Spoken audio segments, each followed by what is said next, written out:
Good morning, folks. For those of you who have joined us, we're going to get started in a moment here. Just let us do our behind the scenes logistics and we'll welcome everybody informally. Thank you.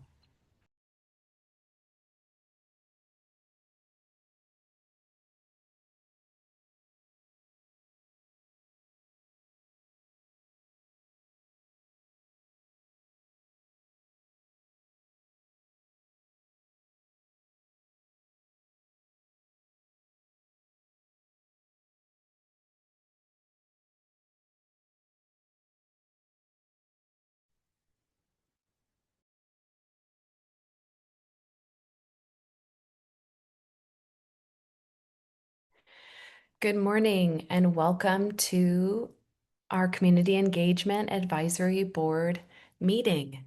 My name is Mary Kate Cruz Jones, Chief of Strategic Initiatives and Partnerships here at Cradle-to-Career. I'm super excited to welcome our members and the public with us here today. Today's meeting will be a hybrid meeting. We have members throughout the state of California, as well as some C2C staff members, and then our folks also operating out of the Cradle-to-Career headquarters on 400 R Street in Sacramento. So I want to welcome and thank members of the public who have joined us again. We're so happy to have you.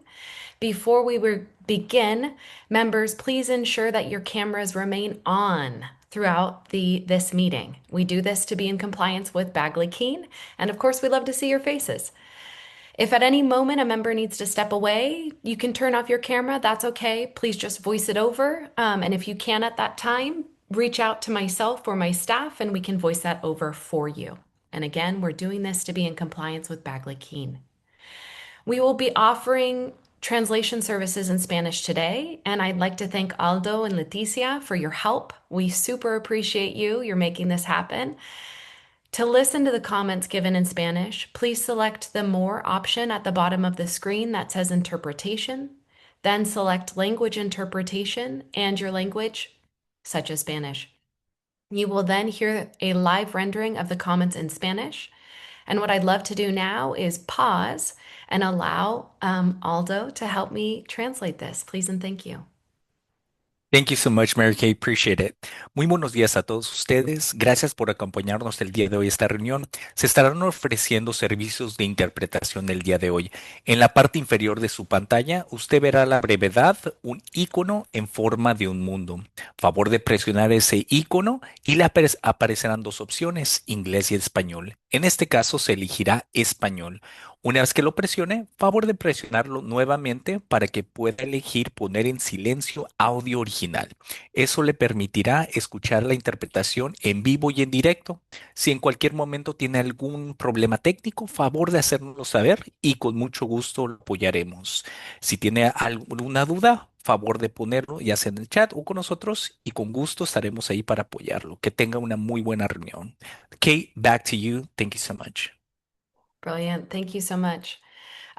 So for everybody speaking here today, and myself included, I'd like before you speak to introduce yourself, saying your title or your affiliation, um, and please speak as slowly as you can. And you might get some reminders throughout the day. So I'll begin. Mary Kate Cruz Jones, Chief of Strategic Initiatives and Partnerships. What I'd love to take a look at next is our land acknowledgement. As we begin today, we acknowledge that this virtual meeting is taking place throughout the unceded territory of California, home to nearly 200 tribal nations. I'm joining today from Sacramento, the traditional land of the Maidu, Miwok, and Nisenan people, whose presence, past, present, and future, we honor and respect. We will now pause for a moment to reflect.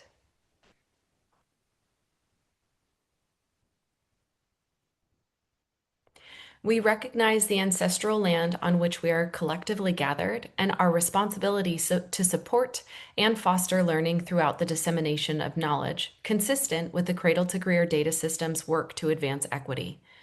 We hope this acknowledgement encourages individuals to think about what it means to occupy space on Indigenous lands, and we invite attendees to learn more about the ancestral lands on which they reside at nativeland.ca. So following along today's meeting will run according to the Bagley-Keene Open Meeting Act, as I've mentioned earlier today. We have 9 items on the agenda. All companion materials have been posted on the Cradle-to-Career website. And for members of the public following along to today's meeting, a visual and website link of where to find the materials can be found on the slide displayed. For members of the public, I want to call out that we'll be referencing 2 member feedback documents, which have been linked to the C2C website on the meeting page to allow everyone to follow along. The member feedback document link will be effective through the end of today, so please feel free to take a look, but at 5 o'clock it will disappear. I'd like to thank community engagement members for joining me in our first meeting of 2026. Yay! We'll have a very full and engaging day ahead of us. I'm very excited to be talking about all the things on the agenda. We hope to break around 12:25 p.m. and adjourn the meeting at 2 p.m. And so let's call this meeting to order at 10:06 a.m. And I'd like to invite my colleague, Stephanie Gutierrez Valdez, to please call the roll. Thank you. Thank you. Member Ahmed, Present. Member Butler, Present. Member Countryman Quiros, Member Gamboa, Present. Member Gonzalez, Present. Member Gottlieb, Present. Member Gratridge, Hello. Present. Member Johnson, Present. Member Jones, Present. Member Lopez, Member Lopez Valdez, Member Lopez Valdez, and Member Maestas, Present. Member McCullough Carmison, Member Nguyen, Present. Member Rasso, Here.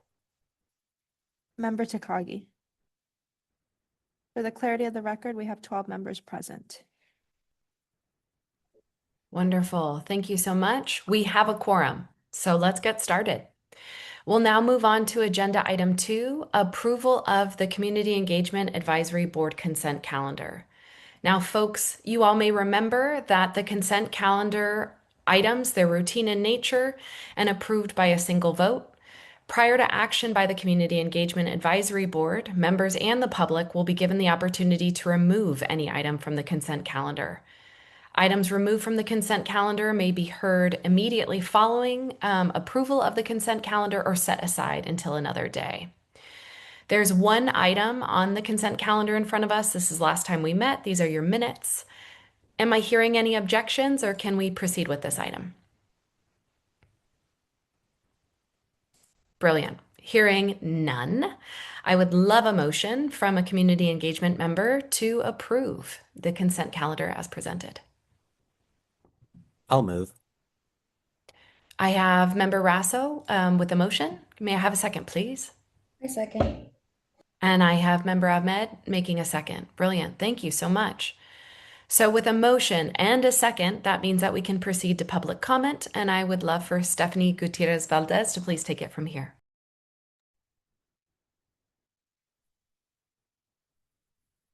Thank you. Confirming no one in the room in Sacramento wishing to make a public comment. For those on Zoom, please raise your hand at this time. Seeing no raised hands, that closes public comment for this agenda item. Brilliant. Thank you so much. Okay, let's vote. So Stephanie, please call the roll. Member Ahmed,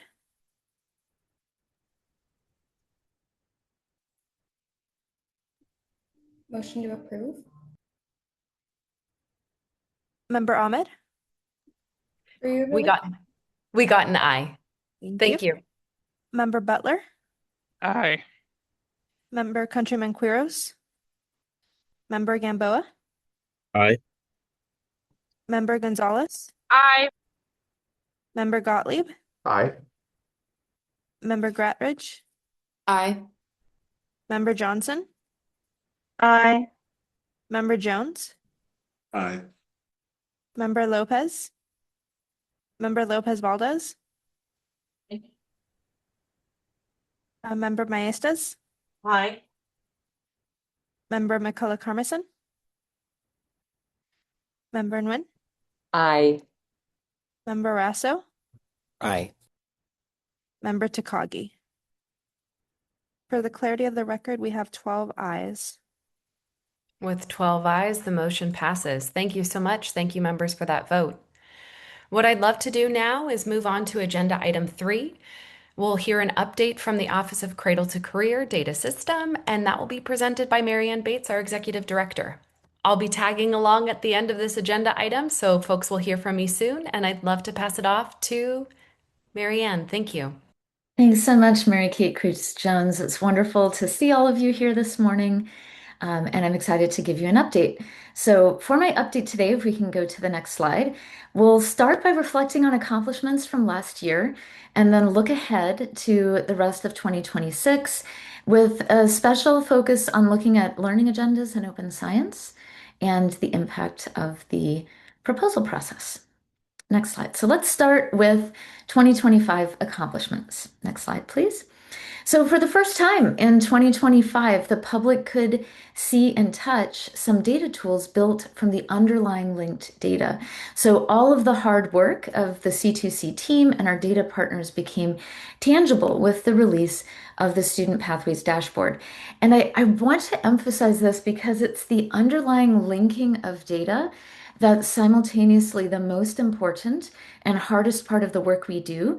And also, it's invisible to the public, right? The underlying linked data set that we're bringing together across more than 16 partners now is the foundation for everything that we do. And it's incredibly important. And what the public sees is the tools that are built on top of those, like the Pathways data story. So next slide, please. The Student Pathways data story, as you know, we released this last year with a focus on listening first and then building. And we really prioritized the disaggregation that we heard many Californians ask for. So both by geography and by student demographics and experiences.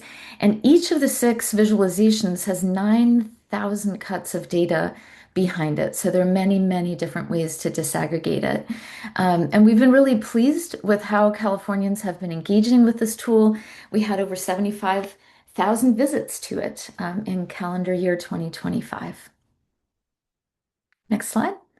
So in response to releasing the dashboard, one of the first requests we heard from the community was, we don't want to hit download 9,000 times for each of these visuals. Can you please release the underlying data, which we did. And that's what the Query Builder 1.0 is. So all of the data that powers the dashboard, plus a few custom additions in a few neat and tidy CSV files. And one really nice part about this is that researchers produced new visualizations powered by that same underlying data. So the query builder and the dashboard, same data. What you see here is some screenshots from PPIC reports, one of our advisory board members and others who answered different questions from the ones that are highlighted in the dashboard with the underlying data. So it's really interesting to see, the questions that came up, like what groups of students are most likely to work during college or variation in college completion by high school district. So this is exactly the usefulness of the Cradle to Career work. We link the data and make it easier for Californians to access it and use it. And different people will use that data for their own reports and their own questions that they're prioritizing. So we're really pleased with that. We've spent the last few months partnering with the Office of Data and Innovation, or ODI, on a project that's called the Modern Data Stack Accelerator. And this is really about strengthening the scalable, nimble infrastructure as the foundation for the data system. And this Modern Data Stack Accelerator work focuses on having that stronger underlying foundation for the data system, enabling more flexible custom queries, and having a scalable system for cutting data reports. Next slide.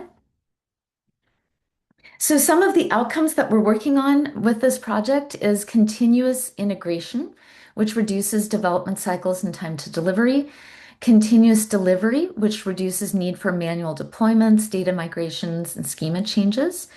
Improved automation and documentation, which reduces onboarding time for new users, and improved version control for historical records of changes, allowing for rollbacks and audits. And the bottom line of all of this is that we're doing a lot of work, our infrastructure team is, to ensure that the data system is and continually becomes more scalable, flexible, efficient, and traceable.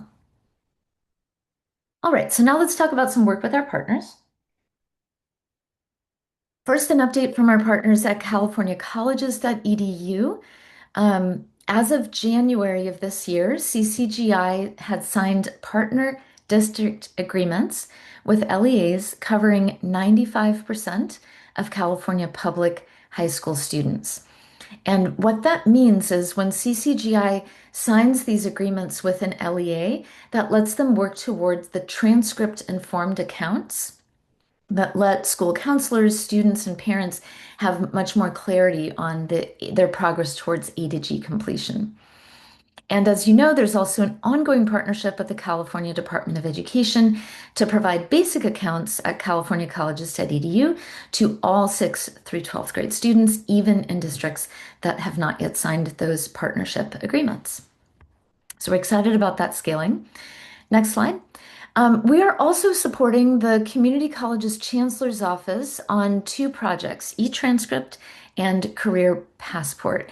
So for these, we're assisting with the planning and bringing different entities together for intersegmental review and feedback for both eTranscript and electronic transcript platform and the Career Passport. So we did, especially in the Career Passport, we did a landscape scan, interviewing state implementers and other states to capture themes and key learnings across the country on issues related to digital wallets, learner-employer records, and easier ways for people to display in a credible manner the skills that they have earned and learned in the hope of enabling them to find jobs. So that's the work we're doing at the community colleges on that. Listen first, then build. So as I've mentioned, that's our approach to how we build our data tools. One way that we do this continually is in our student experience report. So you might recall that Education Code charges our office with conducting an annual audit on students' experiences transitioning from secondary to higher education. So that's what we call our annual student experience report. And the one that we released from the 2025 year is really focused on the scaling and expanding and operating of C2C's practical tools. So we do this every year, but it's slightly shifted and adapted over the years. Next slide. So we partner with the UC Davis Education Lab and the California Student Aid Commission to do a survey and then based on that survey issue a report. And this was released in February, and some of you may have joined our community conversation, the informal Zoom calls that we held one on February 4th. And more than 50 people participated and provided really valuable feedback and insights. Next slide. And what we heard from that community conversation is that people are really interested in learning about students' preferences for in-person versus online courses. They're really interested in outside factors like the immigration climate, the economic landscape, and how that affects college selection. They're interested in how disability status influences students' transition into higher education. And so our next steps include reflecting on the findings and planning for the upcoming annual student experience report for 2026. And one additional thing I want to flag is that if you look at this report, the questions we asked were really tailored to ask about the transfer student experience as well, because one of our main focuses for this year is to develop a new dashboard that focuses specifically on the experiences of transfer students. And so we use the student experience report to really get input and insights into those experiences. Next slide. All right, now let's look ahead to what is happening here in 2026. So, as a reminder, every August, the governing board for C2C approves a work plan. And this is a screenshot. I'm not intending for you to read this, it's far too small on the screen.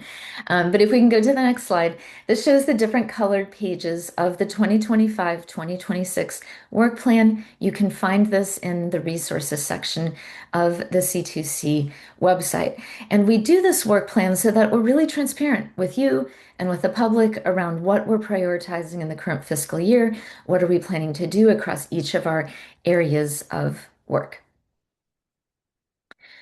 One of the things that we have been working on in this fiscal year that I'm really excited about is what we're calling the workforce data expansion. This is the largest and most complex data expansion to date for the data system.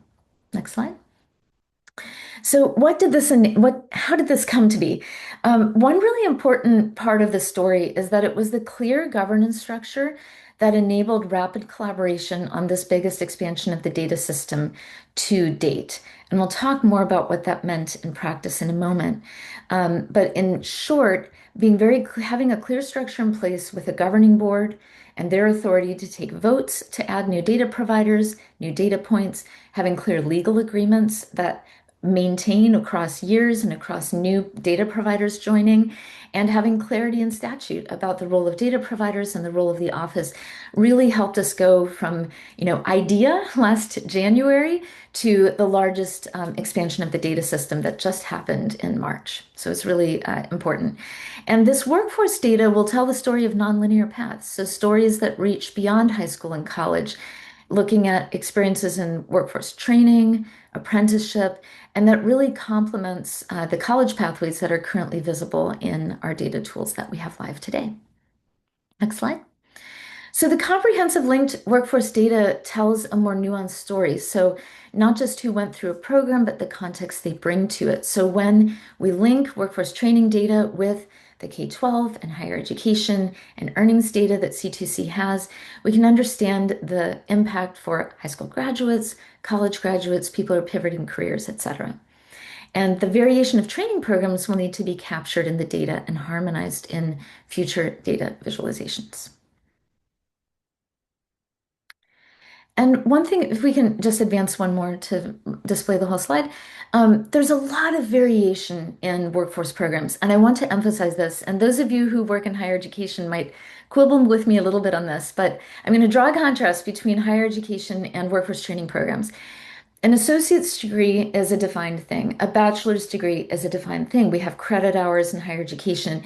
And although there's a tremendous amount of variation, that underlying structure makes it a bit easier for Cradle-to-Career to link data across lots of different institutions and create visualizations from that. Workforce training programs, if we're talking about a job training program, an apprenticeship, it can vary dramatically in terms of whether it's a few weeks or a longer program, if it's hands-on, if it's in the classroom. There's just a huge variation in that. Next slide. So as we're bringing in this new workforce data from the labor and workforce development agencies, departments, and boards, it's important to remember that training programs are not standardized, right? Lots of variation. And one thing we can do is start by just creating early descriptive statistics on how many people are in that data compared to the education data. But I want to highlight that significant work will be needed to convert the data that we just brought into the system in March into intuitive data dashboards. So this will be a significant amount of effort for us in the coming years. Next slide. One thing I do want to emphasize too, and being transparent, is that not all of the questions that we may have will be answerable with the data the state currently receives. So for example, currently employers do not report the following information to the state: the number of hours worked, the job type, location of work, and employers report information quarterly. So what this means is the data the state receives from employers at the Employment Development Department says an individual earned a total of X amount in quarter 1 of this year, but without knowing the number of hours worked, you can't infer what someone's wages are, for example. So it's hard to tell, is someone working a ton of hours at a relatively low wage, or are they working fewer hours at a higher wage?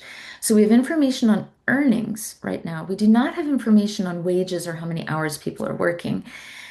So these limitations, I wanted to highlight them because it constrains the state's understanding of wages, wage growth, and paths across different job types.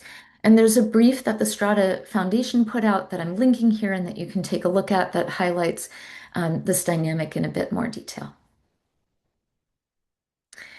Um, Big picture, as we reflect on how this data expansion came to be, I want to highlight a few process points. So we received public input from a data expansion task force on workforce data that we held last year.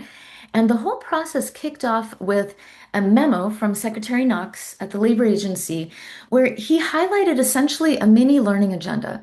So a list of priority questions where he said, here are the questions around, for example, the impact or the economic opportunity that results from different training programs that the labor agency cannot answer with its own data alone, but could answer with linked data in the C2C system. And so there were some clear questions that were outlined that articulated why this work matters really clearly. And that was super important because that became the starting point for the work of the task force. And it became a document we went back to again and again over the last years as our technical teams were working together to define the data points and prepare for the data transmission. We could go back and remember, why are we doing this? Okay, here's the questions that need to be answered. That's why this work needs to move ahead. So it was a really nice story of starting with a clear learning agenda that prioritizes key unanswered questions. And then we had the task force, and then C2C's decision-making process to add the data points kicked in. All right, so that was the workforce data expansion. The next piece we're focusing on this calendar year is our new secure data enclave. Next slide. So what is a secure data enclave? We're developing a process that will ensure we have a functional, scalable process, infrastructure, and agreed upon legal templates in place before opening the process more broadly. Next slide. So the secure data enclave, think of a secure data enclave as essentially being a secure sandbox where C2C holds the data and a researcher can be invited into this space to do research with the underlying data. And then the analysis and the lessons from that can leave the enclave, but the data stays put. So that's the secure enclave we're building. And we're going to pilot this initially this summer with the California Policy Lab at the University of California. We already have a contract with them. They have run a secure enclave of their own for many years. And so we're working with them to pilot studies to make sure that the implemented computing environment is working, the implementation of the legal framework is on track, and that they can then conduct some initial research studies to ensure this enclave is working the way that we would like to. And once the operation of the enclave is smooth, we're going to expand the use of that enclave in a phased approach. So we'll pilot the research data request process with additional research teams who have contracts to provide technical assistance to C2C, because we want to make sure that this is working very, very smoothly before we open the process more broadly. Next slide. I'm happy to share that for creating this enclave, we've procured the NORC platform, which is at the University of Chicago. This is a leading industry standard. They've managed sensitive government data for 20 years, and we made a strategic choice to procure an existing platform instead of building our own custom enclave from scratch. And what this enables us to do is to leverage the existing infrastructure, security, and functionality of NORC. We can leverage their customer service support and processes for things like disclosure avoidance review. And it helps us maintain an ambitious timeline for opening and piloting studies in the enclave in this calendar year. So if you're curious to learn more about NORC, we have a link here where you can learn more about it. All right, we're also in the midst of strategic planning. Next slide. So strategic planning is a process that the governing board does. They adopt a multi-year strategic plan, and they're currently in the middle of creating a 5-year strategic plan that they plan to finalize at their May meeting. And stakeholder engagement really shaped this process, the goals and the objectives from the start. And we helped and supported the board in bringing input that you have shared over the years, the Data and Tools Advisory Board as well, and the public. to make sure that C2C can remain useful to users and that we can make improvements to the tools and resources that we create and ensuring those are very user-friendly and accessible. Next slide. So the foundation for the strategic plan and our work is C2C's mission and vision, both of which are drawn very closely from what's in education code for C2C. So our mission, as you know, is to be the source of actionable data and research on education, economic, and health outcomes for individuals, families, and communities, and to expand access to tools and services to navigate the education to employment pipeline. And our vision is to connect individuals and organizations with trusted information and resources, providing insights into critical milestones in the pipeline from early care to K-12 to higher education, skills training, and employment. And the data system empowers individuals to reach their full potential and fosters evidence-based decision-making to help California build a more equitable future. So that's the mission and vision. I also want to emphasize the C2C values. So we all have little table tent versions of these C2C values on our desks and try to bring these into our work on a daily basis and have this undergird the strategic plan high level as well. So advancing equity, transparency, accountability, collaboration, and curiosity as well. Some of the organization-wide goals that really have flowed into and informed the strategic plan so far is that we need to be California's neutral source of trusted information from the linked data that we bring together, being accessible to California's communities, releasing a steady drumbeat of useful and necessary data and data tools, building infrastructure for insights at scale, and optimizing organizational and operational culture. And the key thing to remember is that the strategic plan is a 5-year thing, and that's different from the annual work plan. So strategic plan, high level, it's about big picture, where do we want to be by 5 years from now? How will we do the work? And then each year, our board will continue to approve an annual work plan that specifies what we're going to tackle in that particular fiscal year. So if you're curious about the strategic plan, tune into the May board meeting and some of we have one more committee meeting prior to that as well, looking at the strategic plan. All right, learning agendas and open science practices. I want to highlight these because both of these are referenced in the draft strategic plan that the board has been working on. So what is a learning agenda? A learning agenda focuses attention and activities on research and evidence needed to solve big problems. So you can think of learning agendas as prioritizing key questions, propelling coordinated research, and ensuring results inform decision making. So how might we use a learning agenda? So one way is to elevate key questions California communities prioritize the most. It's also possible to use it to prioritize external research data requests. The state of Washington does that with their state longitudinal data system, for example.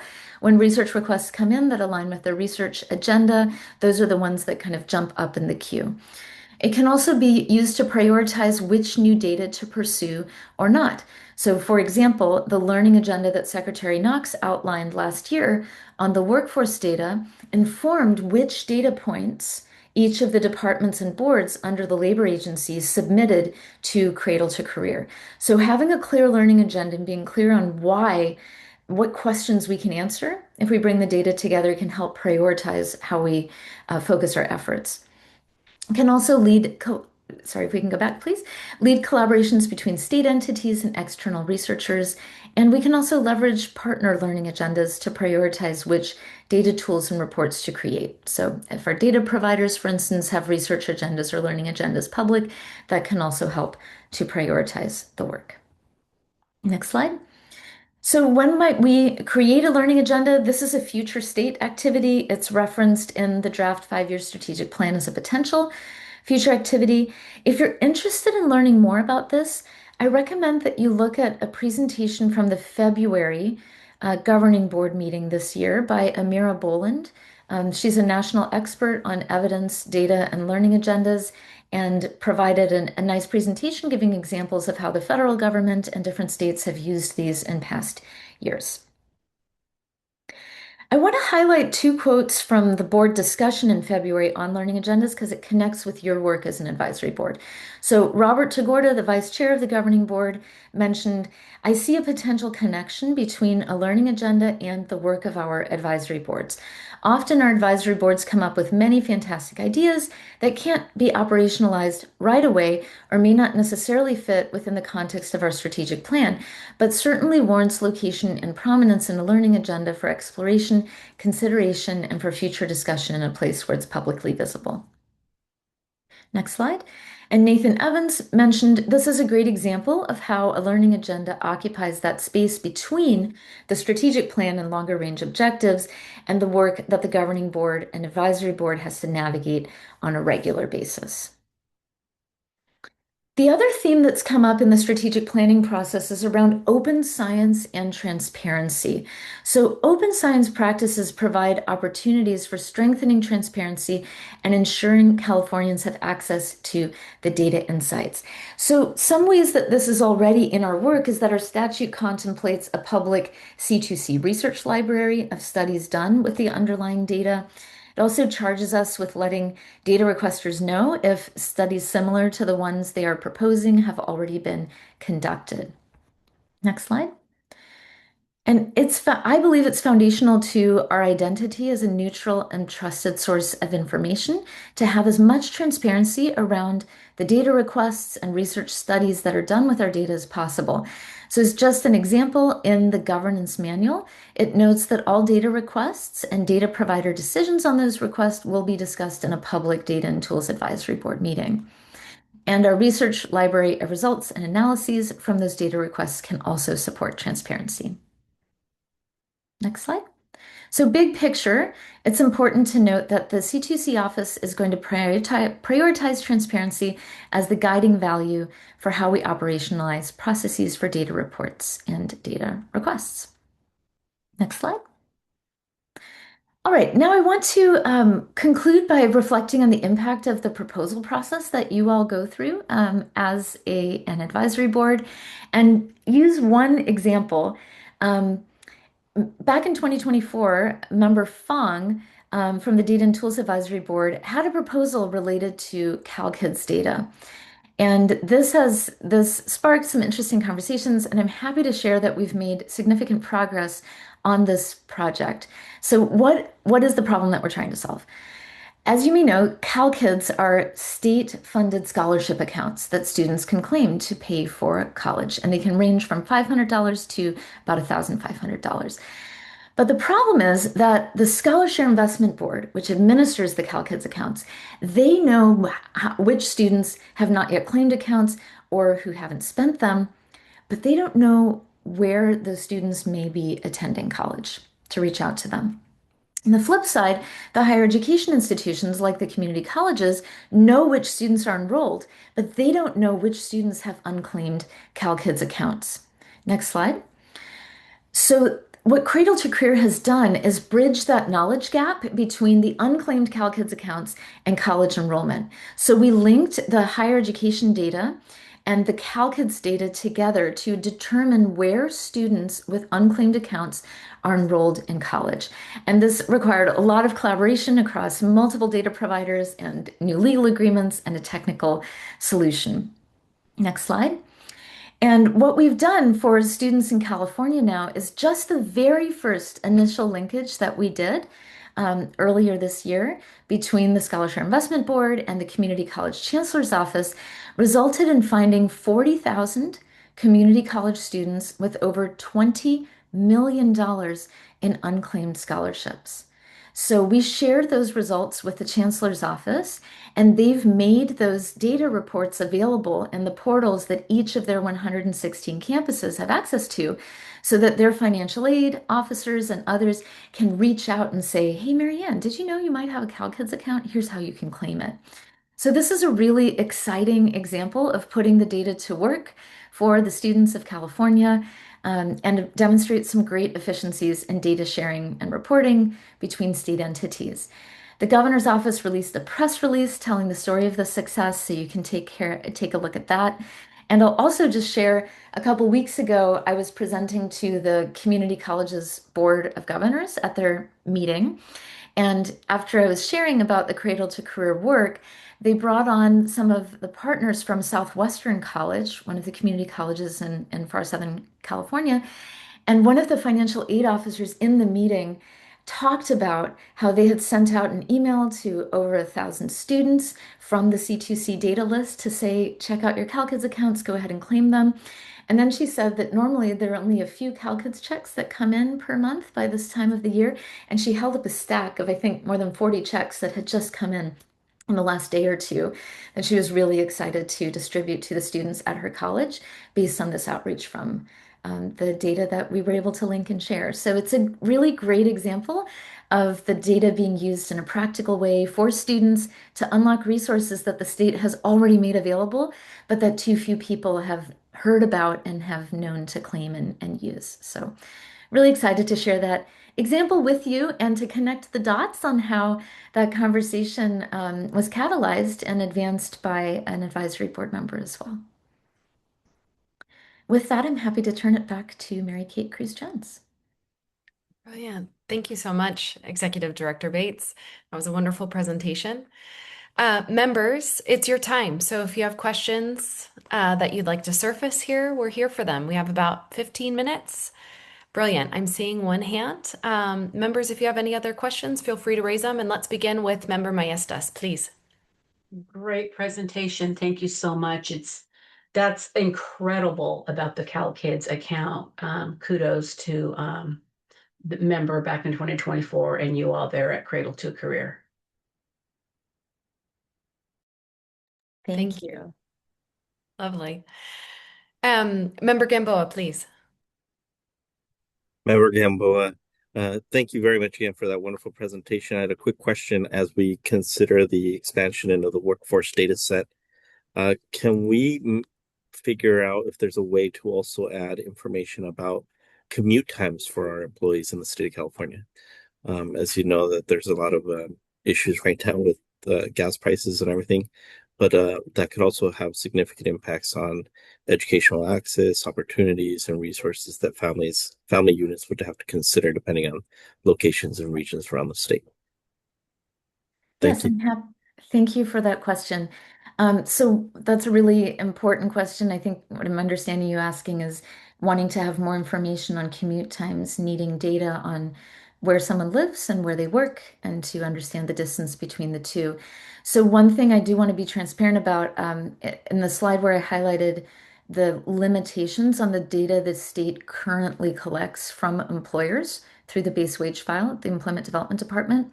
I don't believe location of work is included in that. And so, to my knowledge, currently, the state does not comprehensively collect data that would enable you to know the location of someone's work site that would enable that kind of analysis. So, to my knowledge, that's not information that employers are required to report to the state. Thank you. Member Nguyen.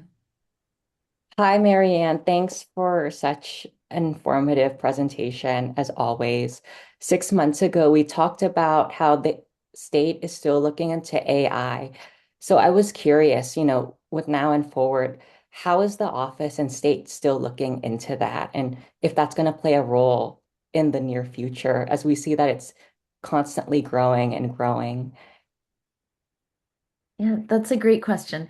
So, for the state overall, the Department of Technology in California is the entity that's really spearheading how the state thinks about using AI and technology more broadly within the state's operations and infrastructure. So, I would point to some of the pilots and demonstration projects that the Department of Technology has coordinated, and the work that the Office of Data and Innovation has done, ODI, was also closely involved in some of the pilot projects around AI use cases within the state. So I would point to CDT's work on that. I think more broadly, part of the reason that I'm really excited about the Secure Data Enclave and that work is that the linked data that C2C is bringing together and that we're stewarding can be used for a wide variety of purposes, including studies that look at the impact of different interventions or programs. And I expect and would anticipate that some of the studies that are proposed over time might be looking at long-term trends, whether it's choices that individuals make in going to college or majors within them, or trends in the labor market and how people are engaged in the labor market, whether people are more likely to move across different employers over time.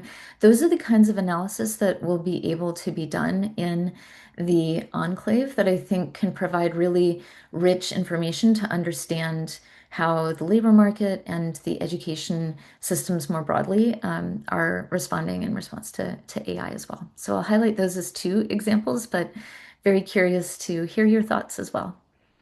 So on the office's end, you guys are still waiting for direction from the state. Does that sound about right before actually implementing it?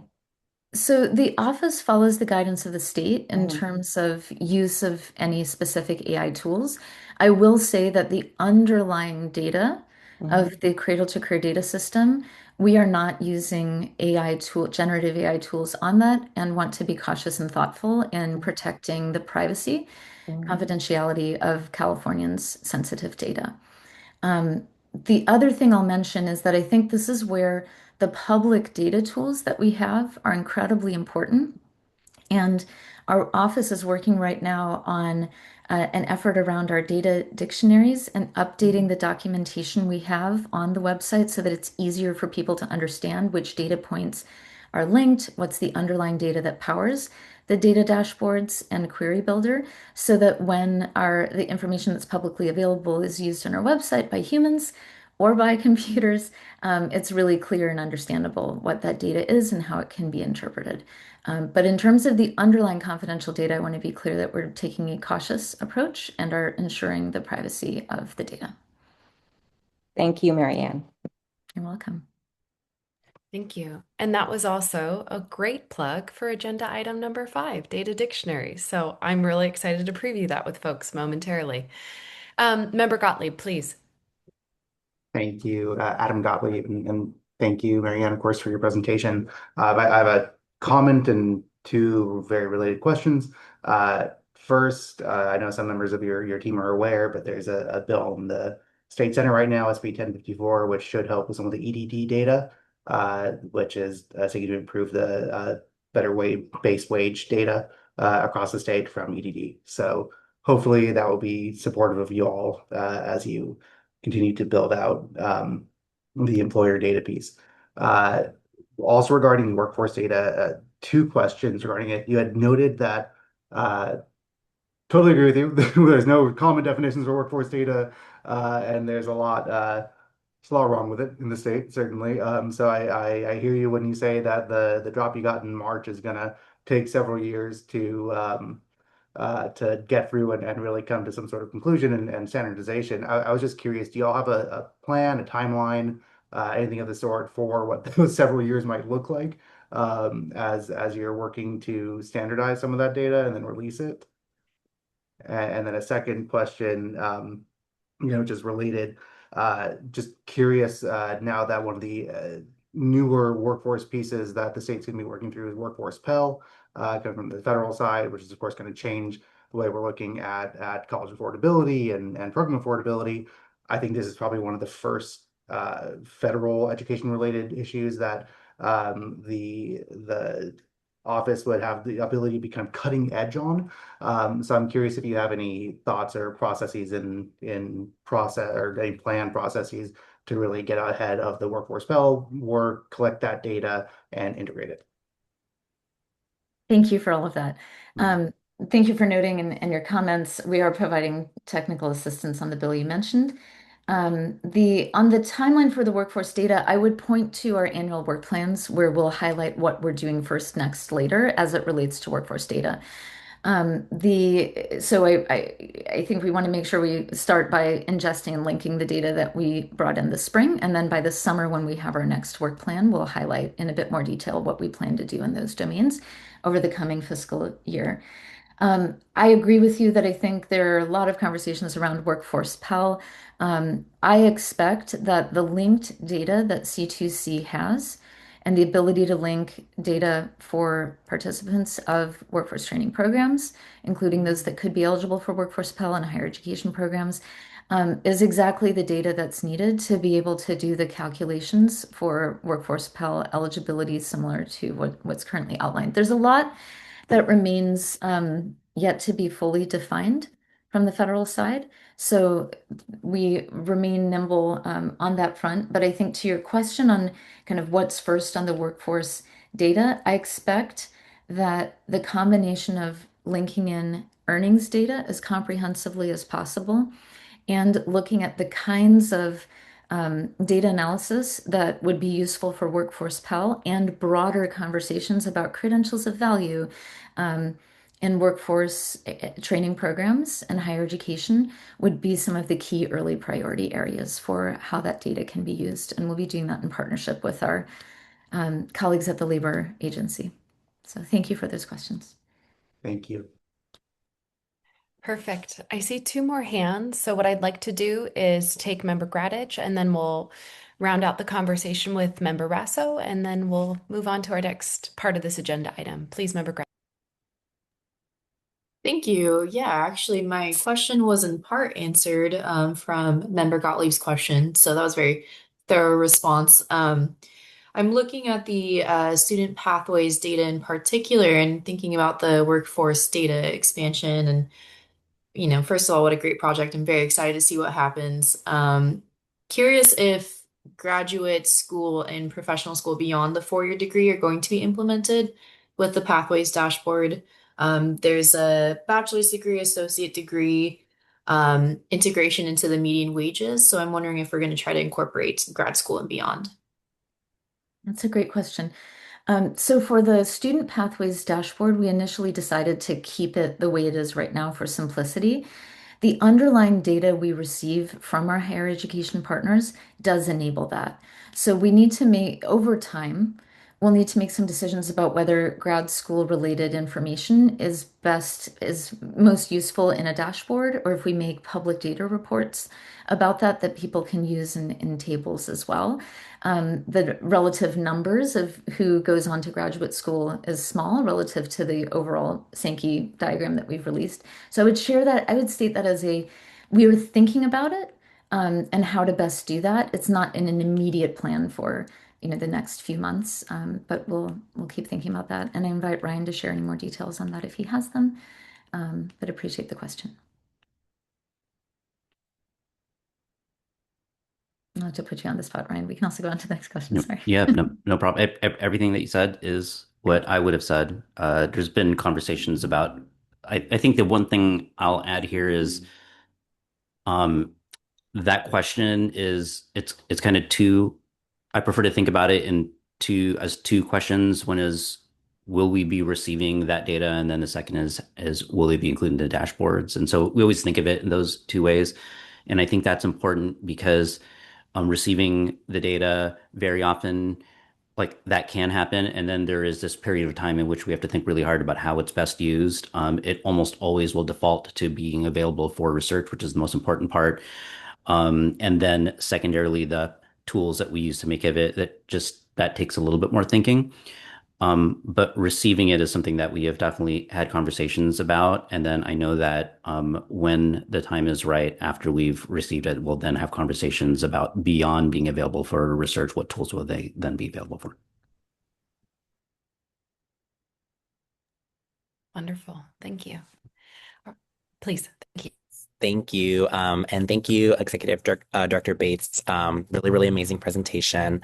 I just wanted to kind of circle back on the student experience report that was conducted in partnership with CSAC. And, I think I just want to give it a really huge elevation. Just it's really, really incredible seeing the transformation of this report. I think I had read that, back when it was incepted, that there was, initial stakeholder engagement a bit more limited, and seeing seeing that like in 2023, with about 100 student responses, upwards of 7,000 for this one.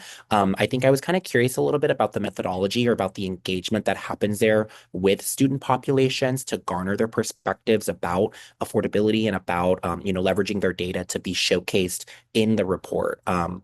And so I don't know. I think one thing I noticed was, for example, there was like 16 students interviewed that were kind of pulled out of some of the respondents.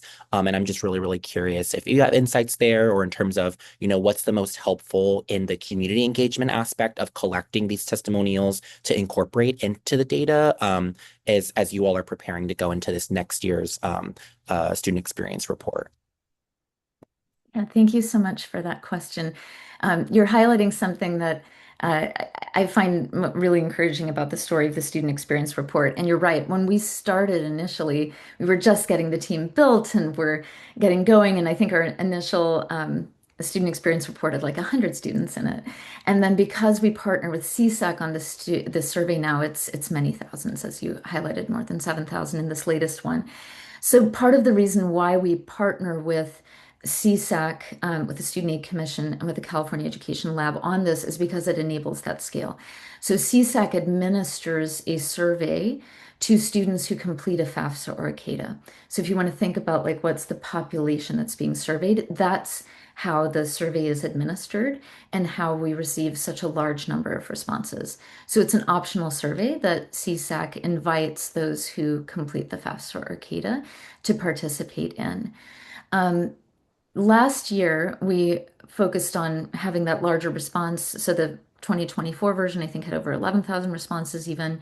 This year, as you highlight, we also asked the Education Lab researchers to do some more qualitative work to complement the quantitative work.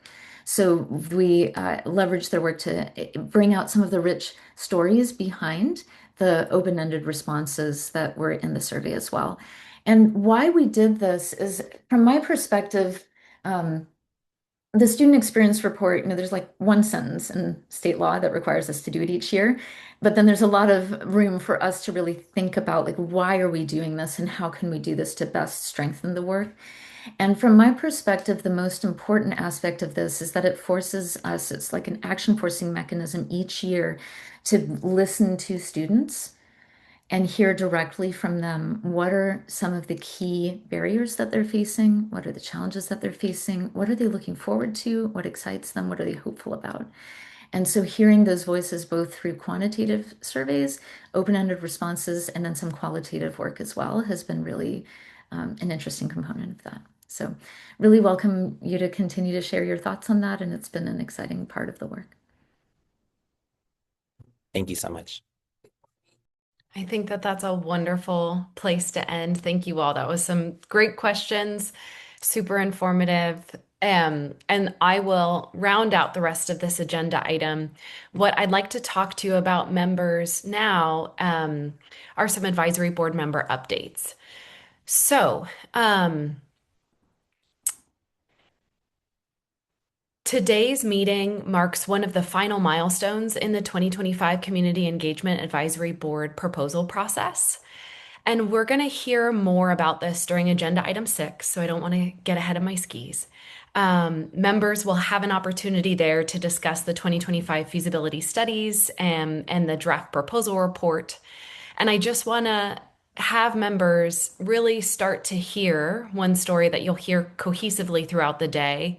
And that is the importance of these proposals, right? Toward the end of Marianne's presentation that we just heard, she highlighted a member proposal. And I'd like members to start thinking about these proposals as seeds that you're planting. They're seeds of ideas that will later take root and germinate. And I just want to take a moment to thank members for engaging in the process. There's a handful of you who are on the line here today that have submitted proposals in the past or submitted this year. And I just really want to say thank you for your bravery in sharing your ideas and carefully crafting your proposals. And I know that the public plays a role in this as well. Hopefully, this will be our first year that we're going to get a proposal from the public. We haven't had that opportunity from folks in the past, but I have faith in this year. So, for folks on the line, what I'd like to remind you of is this public proposal process that we're talking about, and you can engage with us. So, the proposals are live, the proposal form, excuse me, are live on our website. We have the form in Spanish, we have the form in English, and please get those forms into us by May 1st. And we'd love to see what you have to offer us. What's going to happen from here, once we get all the public proposal forms, we'll put them online, and then members, you all will meet next on July 15th with Data and Tools members. And this will be your summer meeting. It's our joint meeting every year, and you'll have the opportunity to discuss the public proposals that were received. So, what I just want members to really remember as you're thinking about maybe what proposal you'd like to submit in this new round of it, 2026, and as Executive Director Bates just highlighted in their presentation, is the most feasible and high impact proposals are those that align with the work of the office and things that we're already planning on doing. So Marianne also referred to our annual work plan. So that's a great idea as you're thinking and ideating. I also just want to remind members, since we still have people that have only been with us for about 6 months, this is the second year that we're doing this proposal process in this form. We continue to refine it. I have my third year members that are probably giggling. It's changed every year since you've been on the board. We're just keeping you on your toes, but I really think it gets richer with every refinement. So thank you all for being on this journey with us. Okay, that's enough of proposals. What I'd love to look into next, yes, are some changes related to membership. So, members, you may recall my emails. We sent out several over the course of the last few months. The governing board started discussions related to advisory board member changes starting in May of last year, with things really taking hold in August and November. And then we had an entire committee that discussed it. So lots of public meetings where we discussed potential changes to advisory board membership. I'm now going to unpack what these changes will mean. So let's go to that next slide, please. So when we were considering the proposed changes, and these, I should also say, these have now been enacted into the governance manual. So this is live, this has happened. Basically, what the change was contemplated is, instead of recruiting every year, recruiting every 3 years. And the reason why the board took action in this is because there were really 3 key goals that emerged from the conversation. How can we be more effective? How can we be more efficient? And how can we be more engaging? And thinking through those 3 categories of things, really it made a lot of sense to move to a 3-year cohort model and not engaging in annual recruitments. So thinking a little bit about effectiveness, and again, this 3-year cohort model, we think will strengthen the effectiveness because it will promote relationship building, learning opportunities, shared experience between advisory board members, allowing folks to come in with a similar context. Hopefully, we'll have more peer mentorship opportunities. We've heard from 2 members that have provided proposals this year on the train a trainer model, and we think that that approach is kind of in line with this 3-year cohort model. And so we're really looking forward to this. In terms of efficiency, we think that this new model will strengthen efficiency because recruiting every 3 years will really help streamline operational workload for both the office and governing board. And it will allow my team to be a little bit more agile in the needs that we may have that arise. And that's really important given our state's current budget restraints. And the last category of this is engagement. And we think that it will bolster engagement because with the new contemplated structure, we're trying to align it. And it was with great intentionality that we rebuilt this process because we're trying to time it more in line with a traditional academic calendar We've heard from folks. What our first proposal for community engagement was former member Mayor Curry Nunez, who said we need more of a student voice. So we're hoping by rejiggering this system and adjusting our timeline, we can maybe get more student voices or more student applicants, thinking back to past proposals that we received. So we're really excited about this new change. Now let's talk a little bit about composition. So the final group of advisory board members will have been appointed through August 2028. And when those folks term out or finish their term, that's when these new changes will take place. So we have a little bit of time. The chart on this slide illustrates the transition period and the composition of both advisory boards for 26, 27, and 28, and how the advisory board will phase into this new structure. So we wanted you to be able to see it visually. Again, that 3-year cohort model will begin in 2028. So the time between now and the next recruitment would give the office the opportunity to develop a comprehensive curriculum for future advisory board members. So, for example, we've already been thinking about in the first year of the cohort's term, having advisory board members really just focus on building their foundational knowledge and gaining a deeper understanding of C2C's work. For my members who have been on for 3 years, you might recall when you were first brought on, immediately we started talking about proposals.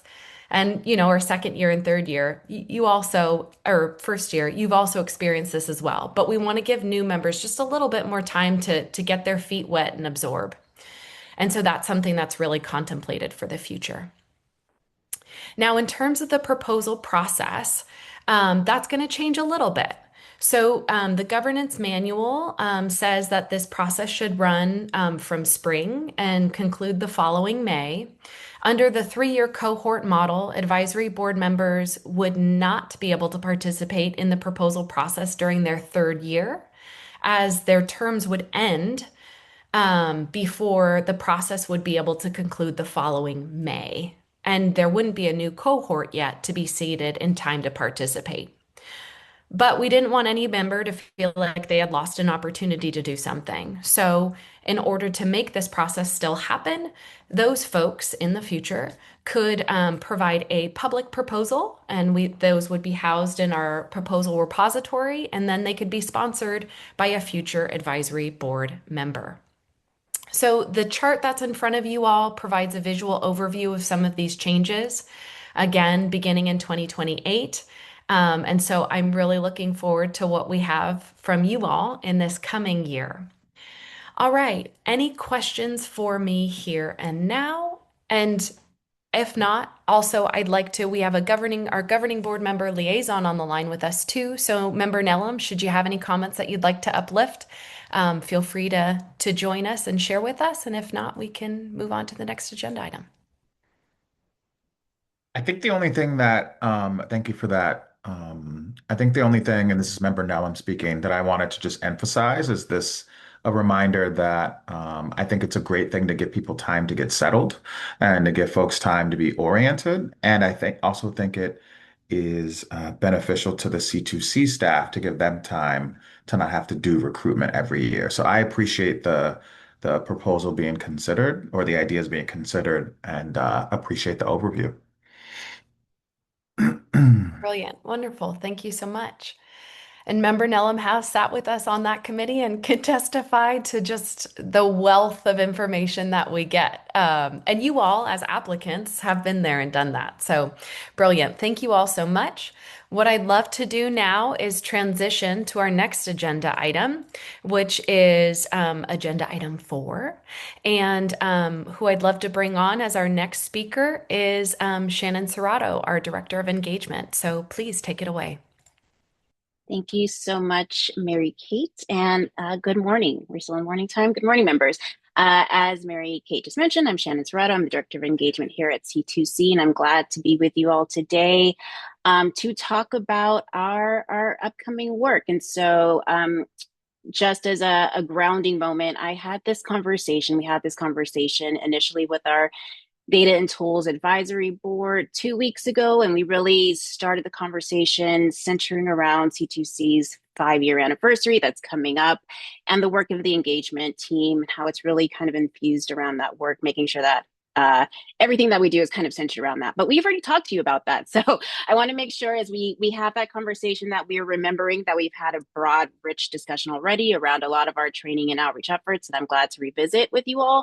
And then I really want to expand, really use this team's thoughts really wisely today to think about design, delivery, all of the things that you all are experts in so that we can really get two sides of that coin today. So just wanted to say that because we have two meetings and it may seem like we're talking about the same things, but I really just want to center ourselves in y'all's work, your focus, and your expertise. So just want to say that. Okay, so that said, we are going to focus on the work ahead. So we talked already about our data walks, our data academies, our training and outreach efforts. That is all grounded in our fiscal year FY 25-26 work plan, which you saw previewed by Mary Ann earlier today. We are the orange slide there in case you were not able to zoom in, but really the work is as we are building out our analytical tools and all of our things, making sure that we are able to engage with folks is the goal. So making sure that we can talk to you about those efforts is exciting. And then also making sure that we can talk to you about the upcoming work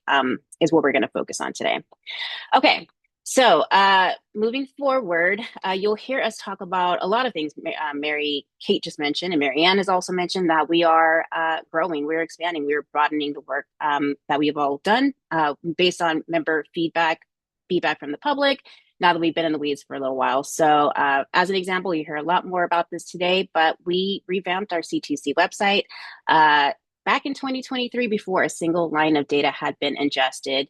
We didn't know how people were going to use the data system. We didn't know how people were going to want to search through the website. And so we built something that is visually beautiful and that there's a lot of information and a lot of people can access, but it's hard to navigate the things that you really need when you're in the moment. And so we've heard that from you, we've heard that from the public. And so we know that there's room for improvement. And so I just want to ground us in that, because as we build out our new websites, as we build out new information, this moment in time, while we are celebrating what it means to be in our 5 years, we're really using this moment to look ahead, but also to reflect and refine. So I just wanted to say that together as we're building out the processes that we have worked on with you all.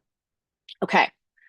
So before we move on into that work, I want to highlight some of the things that we've heard from you all specifically around our data walks and data academies. Again, the theme today is really just making sure that you all can hear where you all have shown up. And so although we miss her deeply, Member Takagi, I want to amplify the work that she's done around the data dictionaries, the data literacy efforts around her proposal process will come through today. So a lot of that is a through line. And then I also want to acknowledge the work that Member Gottlieb has done around our constituent focused conversations. And so just moving away from the community conversations to more really focused and targeted conversations with your own members and constituents is the goal. So keep that in mind as we think about these two pieces of work, right? Like I hope that y'all see that the things that you have said to us that we hear and that are being infused in our process. Okay, so we're going to turn back to data walks quickly, but just want to also say thank you all. Really shout out to folks on this line. We have really talked to this group about how we can make this happen. I feel like, remember when said the 6 months ago, we were sitting in this room, virtual room, right? And I remember Member Gottlieb talking about how we can actually get this work done. And I feel like we're here now. We will be in San Bernardino 2 weeks from now. Can you believe it, Member Jones? Thank you for that invite. But we will be in San Bernardino for the Blue Educational Foundation's Black Education Congress. We're going to be working on a data walk with those folks, just really making sure that we can talk to kids, talk to students, talk to practitioners, individually as a community, regionally, if that makes sense. Making sure that we're going into the field to talk to folks is really exciting. So we'll be doing that. And then also because we're small, we'll be in Southern California. We wanted to make sure that we can take advantage of the work that we're doing. So we'll be in San Bernardino for that. And we'll also be engaging in a County Office of Education data visualization network meeting. And so we will be talking to folks there at the invite of Member Watson of DTAP to talk to those folks. We'll be talking about the events that we'll be discussing with you all today, but from a more of a data wonky data visualization lens. And so really, again, we talk about similar things with different audiences to get your own individual expertise and your point of view. So just want to say that out loud. And then finally, we'll be going through other places in Southern California, as Mary Ann mentioned. We'll be doing some fun side quests that I hope we can talk to you all about soon. But anyway, I say all that because we know that we're small. We know that the bandwidth is limited, but we'll be in Southern California. We're so excited about it. And we just want to make sure that when we can be in community, that we are in community. And so just, again, deep appreciation for this group. I know that the stars don't always align and that we can't always make things work, but just know that this is an open invitation as well. We want to be where you all are. And so I know that we've had preliminary discussions about how we might be able to reach virtual communities, be able to reach students, be able to reach other folks across the state of California. And we wanted to do that all together. And so we know you've all had this document where it talks about asset mapping and how we can show up to for each other, with each other. And so just want to reiterate that. These next couple of months are a little tight for us, but I would love to revisit in a way that makes sense, acknowledging students and folks may not be around for the summer, what engagement looks like beyond these next couple of months, ongoing deep engagement. And this is also something that Member Gamboa has surfaced as well. What does actual targeted deliberate engagement look like throughout the state of California? And so we're thinking about that all, and just want to say that because we're really excited for the work and just want to make sure that you all know that you all play a really, really big, important role in that. Okay, so as we approach our first big milestone, we have talked about our data walks. Now we're going to turn to our data academies, which are the ways that we will be engaging folks when we're not in person, right? I just mentioned it. We are a small team. Our capacity is limited, but we also know that California is broad and that we need to reach people where they are. And so while we will be doing these very specific in-person data walk engagements, we will also be using what we've learned from those to pivot to our data academies. And so the idea is that data walks are very specific, engagement data academies are more broad and all-encompassing. So thinking about how we can create artifacts, tools, resources that can be accessed on demand, and then also tailored and targeted for individual audiences is really where we want to go. And so I'm just saying that out loud. We're super excited to begin this work. And then also the work that y'all have been talking about for so long, I hope you see shows up. We know, I'm calling on Member Gamboa again because we talk to you so often, but we know that you are in the field and you want to be able to do this work but you need the resources to be able to do that. And so as we think about the proposals that you all have today, train the trainer, these conversations have also come up over time. And so as we work through what that is, how we can build this out for you, the resources, the curriculum, just want to acknowledge that that is where we're trying to go today. Okay. So in this first iteration, the content that we will provide to our data walks will be very similar, or in our data academies will be very similar to the data walks. We will be creating presentation templates and materials for folks. But as I mentioned, this will all be information that will be delivered by folks not in the office. And so really just thinking about the design and delivery of what those engagements all will be what I would love to talk to you about today, thinking about how we might be engaging audiences, pivoting questions, responding to questions, thinking about your specific communities will be the goal. So I'm going to ask that we go to the next slide, please. Okay. So the office is working to develop resources for advisory board members as you all engage with the public, speaking on behalf of the office. So first, I want to thank you all. As always, or not as always, this is the second time that we've done this, but we've asked for your feedback so that we have our own artifact of your responses. I think that really does help, or not, I want to say this, it helps us as we try to go back and say, oh, who said this during this meeting? Or I heard this really great idea. It's all in one singular place. And so just want to thank you. I know that that takes time. I know that's a lot of energy from you all to do that, but I use this all the time. I literally have a stack of your comments right here on the side of my desk, and I underline and I highlight and I make sure that I can go back to remember what's done because it's really important. So just know, I know it's a lot of work, but we do appreciate everything that you've done. But anyway, I say all that because I hope that in addition to the feedback that you provided, that you amplify the comments that you all have surfaced today, so that we can have a full, rich discussion as a full community engagement advisory board. And then I also want to note on this screen, because we have had the discussion with our data and tools advisory board already, that I did add some of their feedback on this slide, just so that as you are starting to think about your own responses and contemplating, that you have some of that feedback, which may or may not be helpful, that you may or may not agree with, just for discussion purposes. So anyway, I will dive into that piece now. We talked about what you ultimately will need. So on this slide, you will see two types of information, right? Like the actual, actually it's one, like the information type. You'll need slide decks, facilitation agendas, those kinds of things. But we also want to know what type of information you would like to talk about. So Marianne did a really great overview today of just all the things that C2C is doing. And that's what we hope that you will be able to do, being able to talk about C2C's vision, mission, and values, right? The things that really drive the work, making sure that you'll have a deep shared understanding of what we're doing as you consider and advise us on our values and priorities as we're thinking about where we go next is really, really important. Thinking about linked available data. Actually, can we go to the next slide, please? No, okay, go back. Okay. Okay, apologies. I just want to make sure I didn't miss something on this slide.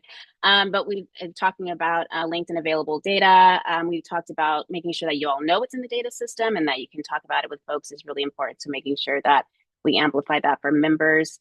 We talk about data privacy. So privacy and security really being important for the office, but also important that you all can talk about this in a human level. So making sure that we say that is important.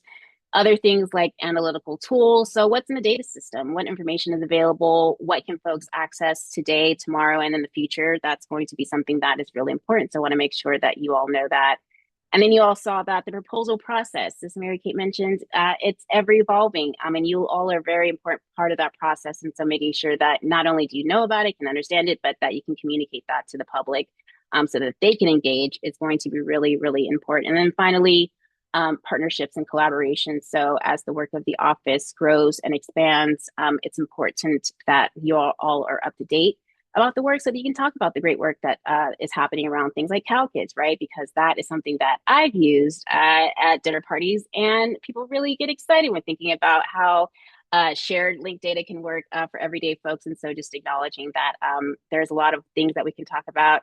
So just wanted to make sure that as I'm going through this audio list, that as you're thinking about what would be good for us to think about when I'm talking to folks at C2C. Information that would be available to you, what would you need, the tools, resources, that's really what I want to ground us. And then finally, on the right side of your screen, again, you'll see feedback from DTAP. So again, what we heard was that y'all are not just members, that you're ambassadors. So you are the face of C2C when you're going out into the field, talking on behalf of the office. So making sure that you all feel empowered to do so is the goal. And then again, the ability to provide information and answer questions to your audiences based on their not only information level, but just like how much they are aware of C2C at a baseline, how much they actually care, and then being able to humanize that conversation with them is the goal. And so finally, as you think about all those things, what tools do you need to deliver this information? Okay. So that was Data Walks, Data Academies. We're going to get into our upcoming celebrations because we've got a lot on the docket. Okay, so the first thing I want to turn to is our interactive data-thon. And just a note here, you all have probably seen in materials that this was called a hackathon. I was really thinking about ways that we can make data engagement and data usage really interactive for folks and exciting for folks. And so this has come up in conversations. Again, I just have running lists and running tabs of things that we might be able to do. And a hackathon is something that we've talked about internally in the office. And so as we think about that, I'm really excited. But I just wanted to note that we've pivoted away from the name hackathon to datathon for a couple of reasons. Number one, at worst, it's confusing. People are like, hackathon, what are you talking about? What does this have to do with the data system? At like really, really worst, it could make people think that people are hacking sensitive data. And we don't want to introduce any of that, right? So we are going to call it a datathon and just acknowledging that we are pivoting. When we hear feedback from folks, we change and we adapt. And so just want to acknowledge that. And then also finally, I just want to say that Cynthia Lopez Montes also told me the datathon was probably the best way to go, and I still went forward with hackathon last week. And so, just acknowledging when your folks tell you what to do, you should listen to them. Okay, so with that, I would love to hear from you all about how we might be able to get this done. The real goal is that I want to have this analytical tool. I want to make sure that we can have something that people can touch, see, and feel, but also that we are doing more than just helping folks use it. We want to make sure that people can actually develop and discover insights that have real impacts for their communities. And so that's what we're trying to move away from, not just knowledge sharing, but to like really empowering the community is where I want to go. So I've been thinking about how we might facilitate an interactive event for the public to increase the use and understanding of the student pathways data story, as well as the available underlying data. And we want to invite attendees to design, collaborate, and build their data literacy skills in community to foster innovation. So that is the overall goal. But we are limited by constraints. If you're thinking about a traditional hackathon, these are like 2-day, 48 hours events. We don't have that kind of time, and we certainly don't have the capacity as the office. So while we're limited by things like physical space, I don't want us to be limited by what we can dream up. And so as you're thinking about things that will be must-haves or things that would create delight when thinking about what this event would be, I encourage you to share that. And then we'll open it for discussion shortly, but I want to amplify the thoughts that we've already heard from folks to spark conversation. So we heard that it's really important that we tailor resources specific to the event. So offering simplified data dictionaries, even more simplified than the ones that we're envisioning for the website. Curated data sets, just the ones that users would be using for the day, as well as walkthroughs of the dashboards in advance of going off into the world for the audience as a baseline information is going to be key. But beyond that, I again want to hear about what would be fun, what would be interesting, what would be, oh wow, I can't believe they did that thing. And I'm so excited to tell other people. That's where I want to go. And so if those things are things that are in your mind, please share them. Next slide. Okay. And lastly, I'd like to turn our attention to what we're calling currently a community data day, which I'm envisioning to be an event where we engage the public, our data providers, our partners, to really celebrate what we do together. It's celebrating our community, right? Making sure that when we're thinking about how we are linking data and all of the things that come from it, that's not C2C did this thing. It's that this data exists, it's coming together, and we're building something great together as a state. There are a lot of folks, as you saw in Marianne's presentation earlier today, people are doing great things already with the data. They're building out new insights. And so it would be awesome to hear from those folks about what they've done and amplify that work on a greater stage, to hear from data providers about what they're doing, to hear from Cal Kids, to hear from students about how they've been able to use the tools and resources through the linked data together is going to be the goal. So again, it's not going to be a gala. It's not going to be a happy hour. Like those things are fun. But when we think about what C2C is at its heart, we are kind of a wonky, nerdy, scrappy place. And we love to be able to celebrate that. And so as we think about what that event would look like, glad for your thoughts and attention there again. And then just acknowledging that while I'm envisioning this to be an in-person day, we would like to have a virtual component, especially as we're thinking about engaging our folks all throughout the state. That's something that we take very seriously. And I definitely don't want to cut folks out of the celebration. So as we're thinking about what would be helpful for you all, or, you know, the people of California more broadly, as we're thinking about something like this, I'd be glad for your thoughts. So again, DTAP feedback, importance of centering community voice, a shared space, and it's interactive but not presentation heavy. So just something that feels fun, feels like it's community driven is what we heard. So in its final moments, on the right-hand side of your screen, what elements of community day-to-day would you need, what do you need or want to see to make this a must-attend event? I'd be glad to hear it. So I'm going to stop talking for a moment to turn it back over to Mary Kate Cruz Jones to begin member deliberation, comments, questions from you all, but just appreciate being in community with you and really looking forward to the discussion. Wonderful. Thank you so much, Shannon Serrato. So two things. I love how she just modeled our transparency value. That was just a very real moment of how we even engage and interact in the office. So thank you for that. I was I'm still smiling about it. The second thing about this is I would like to be a good partner with the folks on the line. And I forgot to mention when I was last presenting, um, if we could just slow down our speech a little bit for our Spanish interpreters, that would be very helpful. We can, as we go into deliberation, just kind of channel that. So that would be great. All right, so what I'd love to do here is member deliberation. We have it broken out into three sections. And so we'll go through each of these parts. And as Shannon said many times, we're very excited to unpack this with you all. I do want to take a moment to acknowledge on the next slide that we did get a lot of member feedback. So I would like to thank members Butler, Gamboa, Gonzalez, Gradage, Johnson, Jones, Lopez Valdez, McCullough Carmison, Wynn, Rasso, and Takagi for your thoughtful responses. For folks following along with us, if you'd like to reference this document, again, this is available on our website until 5 p.m. today. I know life is lifing for folks, and hopefully the next time around we could get full participation because everybody has wonderful things to say. Okay, let's move to the next slide and let's start engaging in our deliberation. So, members, we have two questions here in front of us. Reflections about the Data Academy, the Train the Trainer, as well as the tools that would be helpful. So what I'd love to do now is open it up to you all. Please raise your hand and let's start engaging.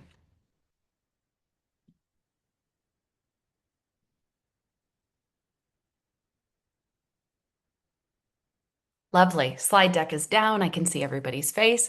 Member Johnson, please kick us off. Hi, Member Johnson. I thought a lot of the proposed materials were super helpful. The things like, like slide decks, training materials, talking points, those things. In my response, though, what I was really focused on is like the more human element of it. I think it would be really helpful to make sure that there are some just like general guidelines of like, what does it mean to be a Cradle-to-Career ambassador? Like, how do we really make sure that we're entering these spaces like with the, for lack of a better word, like the right vibe that you would like, right? If we're representing you, we're extension of the Cradle-to-Career data system. I also want to make sure that like that human element that you all know to be true, you guys work to maintain that, like that is something that we're also carrying. And I know that's like a harder thing to communicate or display or capture in a material, but I do think that's important just to make sure we're doing our best as an extension to have that continuity.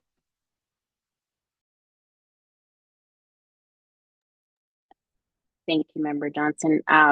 While I give other folks time to speak, I will just say I have a meme on my phone speaking just to that. It's this guy who says, "Calm down, data-driven decision maker. The vibes guy has spoken." And I feel like that's exactly the world that we live in, where we are in a data-driven, this is what we do every day, but also it's human. And that's all that matters at the end of the day, how people feel, how they actually walk away from what you've done. And so while we can give all the facts and figures that we like, the story always, is the thing that sticks. And so I hear you, Member Johnson. I do appreciate that. And apologies, maybe I shouldn't have shared the meme without being able to share it with you all, but that's what I think about all the time.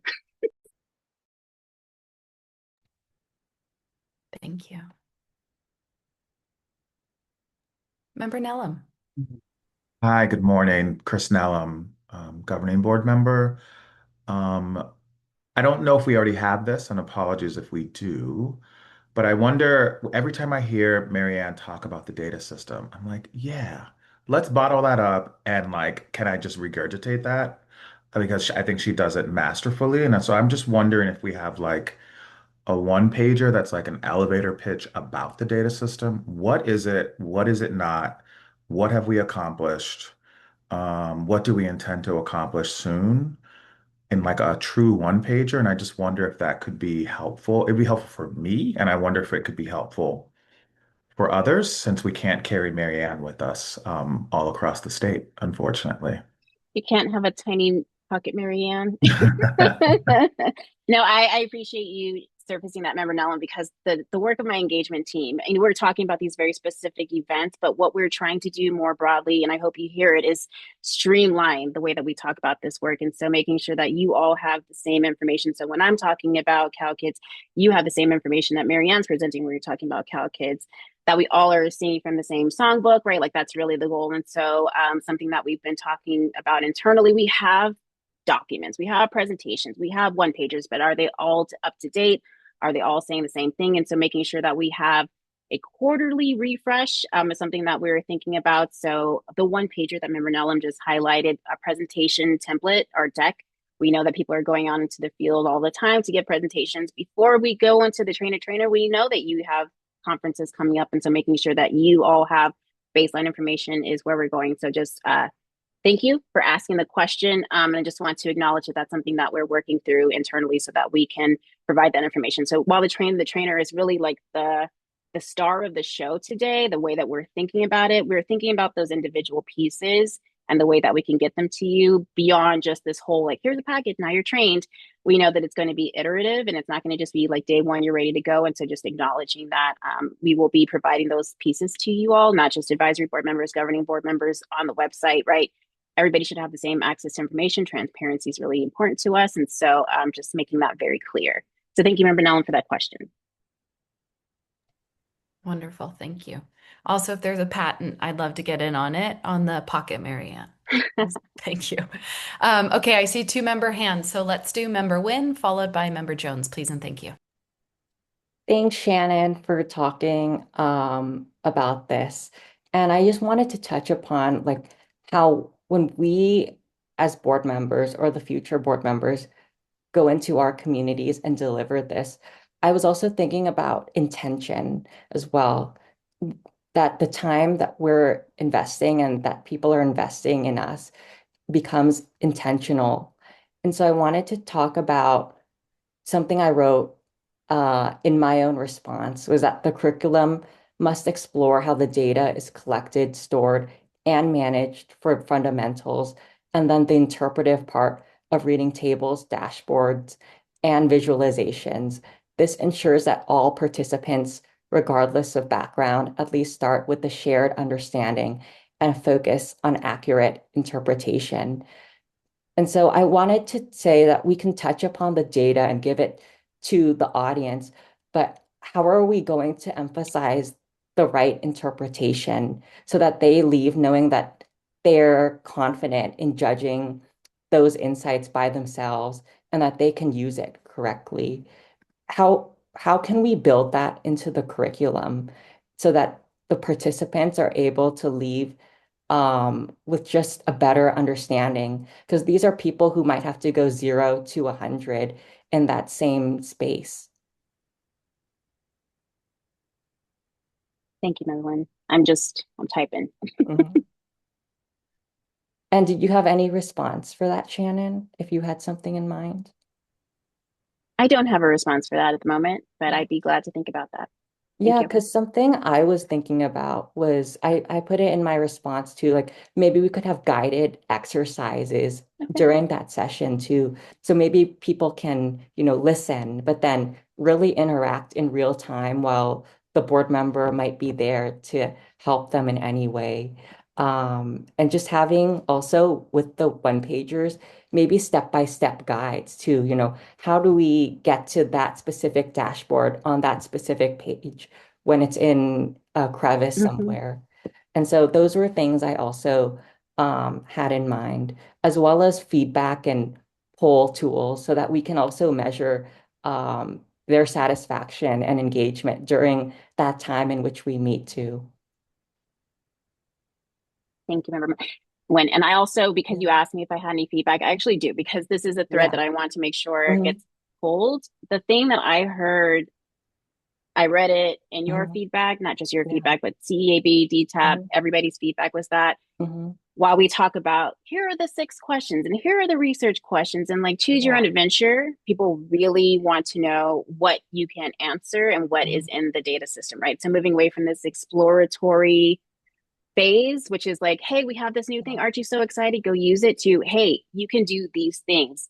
with this data tool, right? And so that's something that you pulled on a thread that I've just been kind of thinking about. So as I'm listening to you, I just want to acknowledge that that's a theme that I'm really sitting with now, is that we have presented the data tools to be, this can be open to everybody's own interpretation, but what I'm hearing is that you need a little bit more guidance to what those things could be. And so just acknowledging that this is something that I appreciate you flagging. This is something that's been surfaced through other comments. And so just acknowledging that what you have said is not different, but just something that we need to really pressure test and work with specific stakeholders, because we can't be everything to everybody. And so that's where I want to get to as well, being able to really think about what that looks like. So I'm going to stop talking now, but just appreciate what you said and in response to that.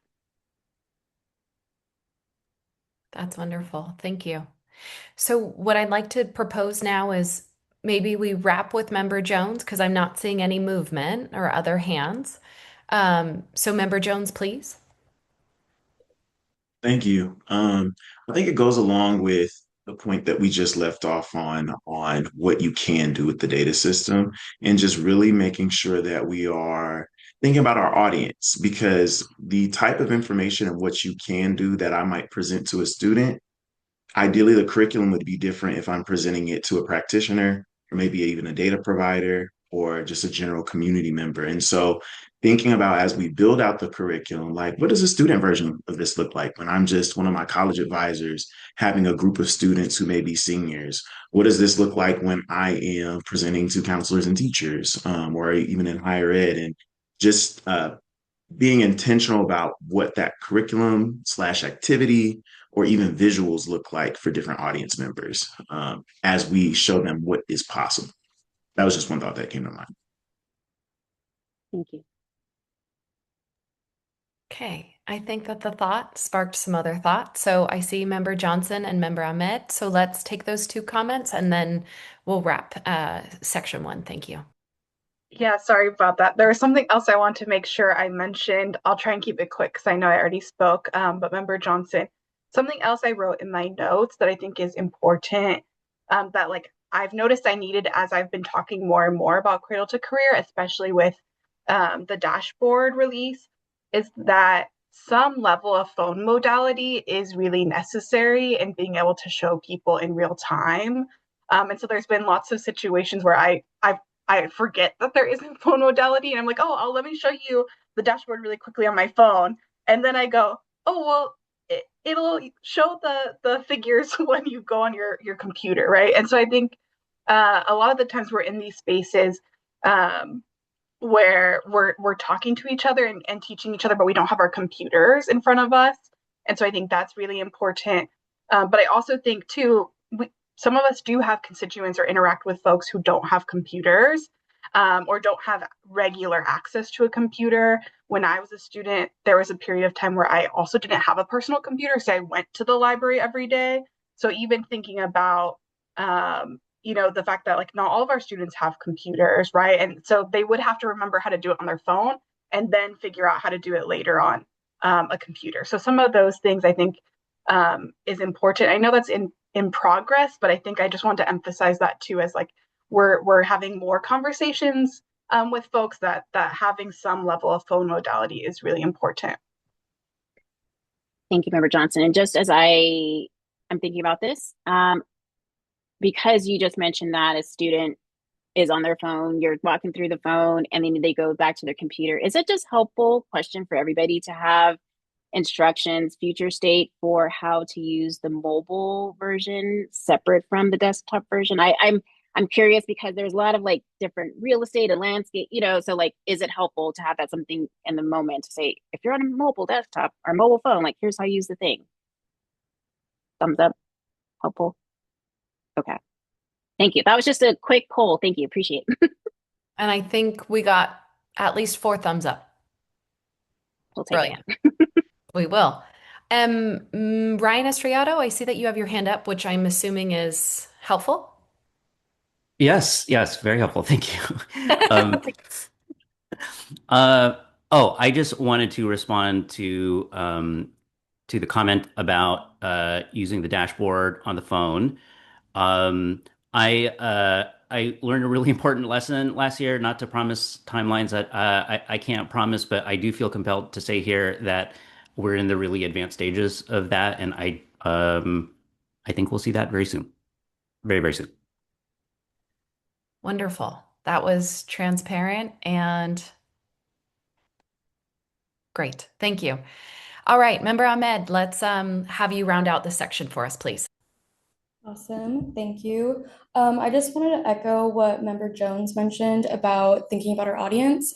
For example, I'm an organizer in South Central, and a lot of my students are high school students in South Central. And Member Johnson touched on something I was going to mention, which is when we think about students' material conditions, a lot of them only have their phones to utilize and look at this data. And if we're wanting to continue bridging gaps, we need to move a little faster on creating those bridges. And I know we're in the process of working on that, but I just wanted to spotlight that and the importance of creating that for our youth and our students, as well as in terms of like one pagers and materials to train us in how we communicate to folks. I think geography and demographics definitely is a really, really big part of that, especially because, for example, like when it comes to like code switching, like I'm not in a research space anymore. I'm in an organizing space. So having to express these very big words to youth who may not understand what that means is a bit difficult, and having some support and guidance on how to navigate that would be very beneficial for me in my work personally. But yeah, if that makes sense. You're making complete sense, Member Ahmed, and I appreciate everything that you said. Full stop. And then also just acknowledging things that you've said around plain language, right? This is not just something that are tools that you need to employ when going out into the community. Like that's the way that we should be talking about the data system every single day. And so just acknowledging that the things, maybe pain points right now that you might be experiencing while things feel a little bit more nebulous, that we are actively working through. And so just I appreciate the feedback, and also just want to say this, the more that you're experiencing like, hey, this doesn't feel quite right, or oh, it would be really good if you did those things, we appreciate that, because we may not be able to do it today, but we are actively trying to do it tomorrow. So just thinking about how we might improve, iterate, grow, that's always the space that I'm in. And as you're like, oh, I'm going to go talk to students tomorrow and this makes no sense, you can call me if you need to, right? Like, I don't think it's ever that dire, but like, I just really want y'all to hear that we want to make something great together, right? And this is where I'm using this meeting to really pressure test the things. And so when I'm throwing things out there, asking you for things, it's because I'm just curious. And so this is an open door. But I hope that that comes through, that I'm asking you, that we're asking you these things, not just as an checklist, like, oh, we did it, we engaged. Like, I'm really wanting to know, because you guys are really out into the field, and you know your communities. And so this is my one shot, my one chance to really get all the feedback that I need or could you need in the next 6 months. And so just take that with a grain of salt. Appreciate all the feedback you're giving today. Always an open door. And also just know that this is not just we met with the advisory boards. No, I'm using today to really build out what's going to happen for the future of California. So appreciation for that.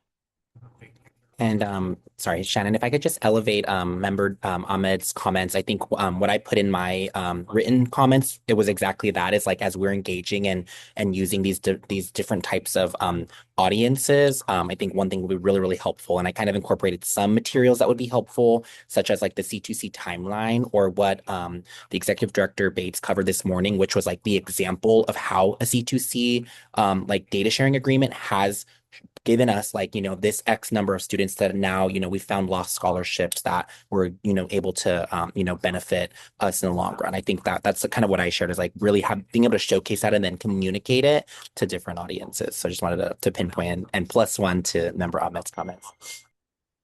Brilliant. Thank you. So I'm going to need to keep us moving, but we're getting wonderful feedback, and I completely echo. I'm going to plus one what Shannon just said. We're getting a really healthy response here. So let's talk about the data-a-thon. I'd love to see, there's one question in front of us here. I'd love to see members raise their hands. If you want to voice over what you put in your responses, please, let's start this conversation.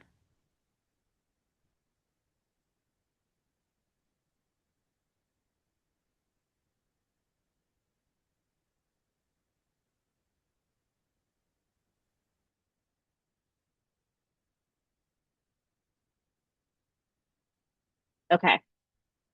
Member Gumbel, you jumped. You stopped me from asking this question, so please proceed.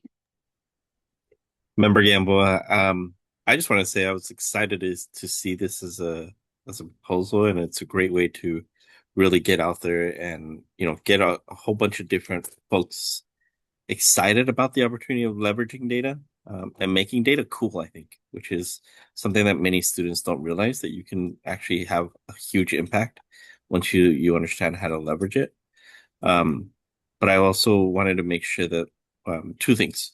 One, what are the means of marketing and mass communicating and creating excitement around this going to be and look like?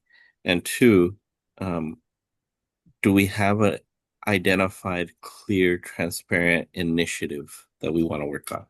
Not just to have fun, but like, is there something that we're going to make impact with by leveraging all this?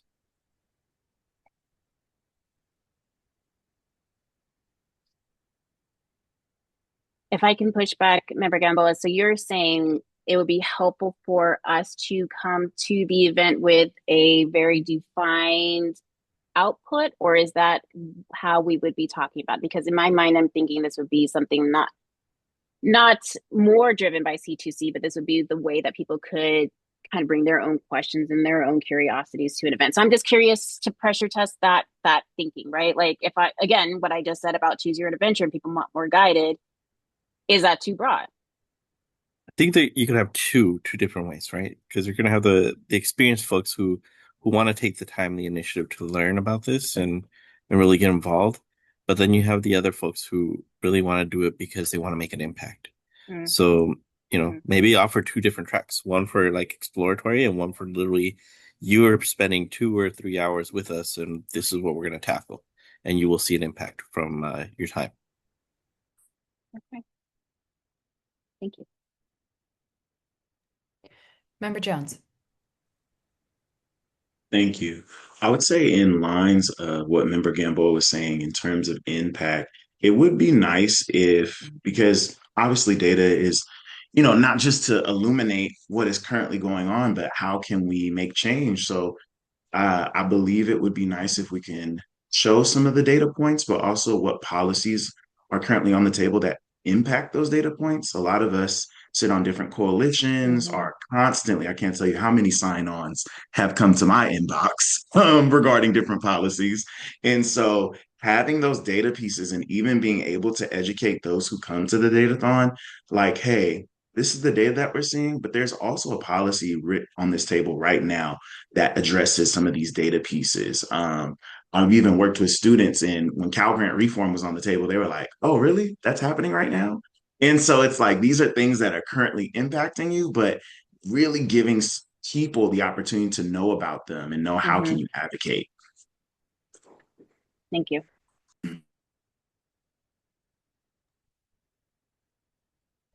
So Shannon, I'd be curious. I'm not seeing, thank you, Member Jones. I'm not seeing other hands, and I see maybe one or two options here. Shannon, if you had something that you'd like to do, if not, I also would be happy to ask a member that I thought had a great written response if we want them to unpack it, or we can move to section 3 of deliberation. But I want to defer to you on this, Shannon.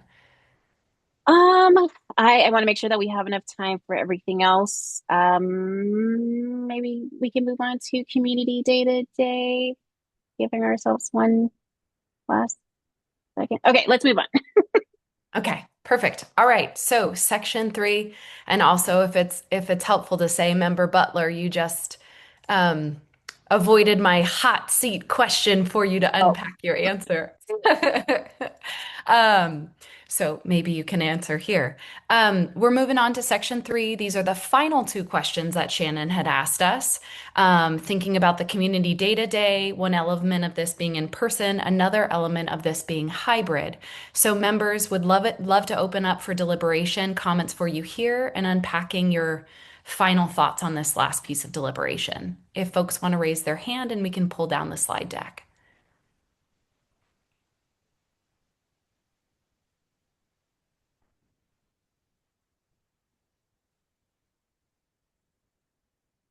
While we give folks just a second to think.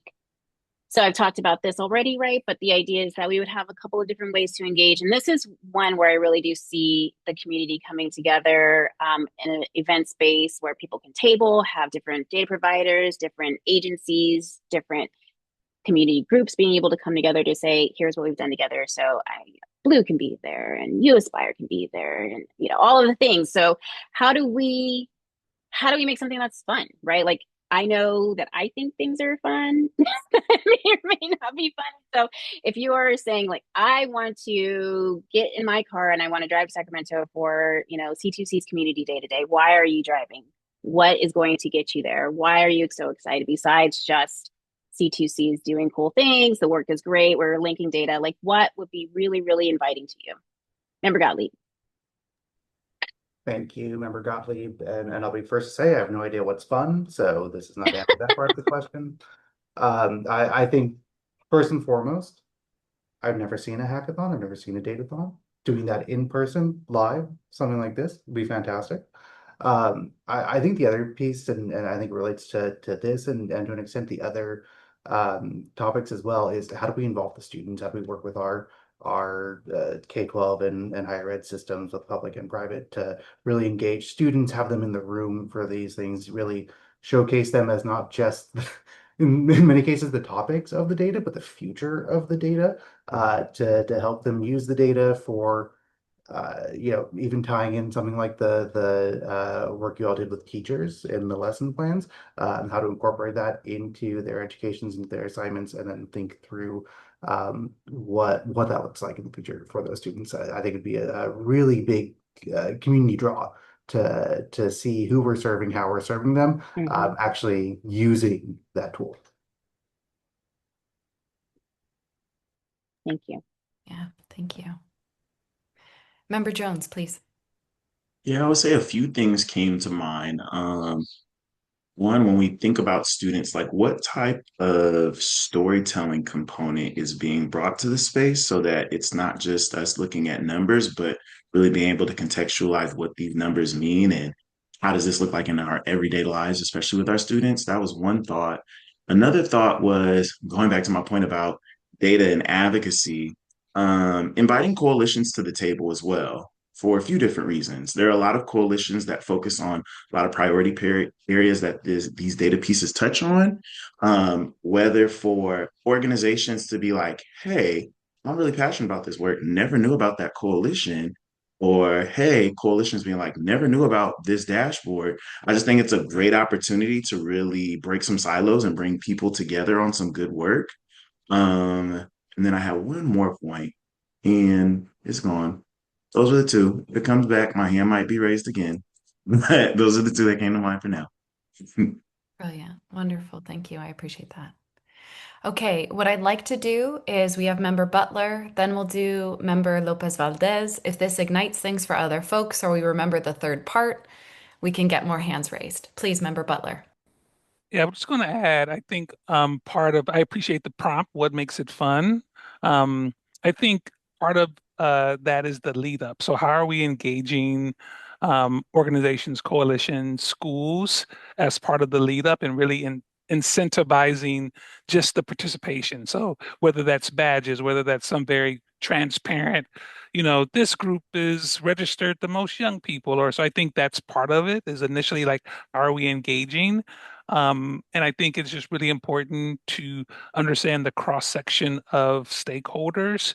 So, I know we know the people at the top of the list in terms of organizations that come top of mind, but I think the benefit of having this group is really the grassroots, if I would say, organizations that are not necessarily on people's map that are doing work that's aligned with this work. Like, just let's not forget about them.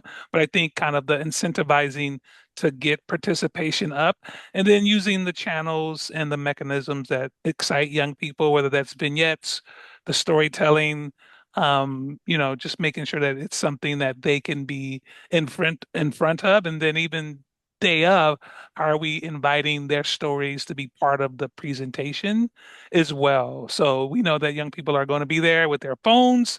So how are we using those phones to capture, to have them upload quick TikToks or whatever it is? So I think that, just trying to make sure that one, the lead up is building anticipation, and then day of, are we capturing the excitement so that it's complementary to what we're trying to do?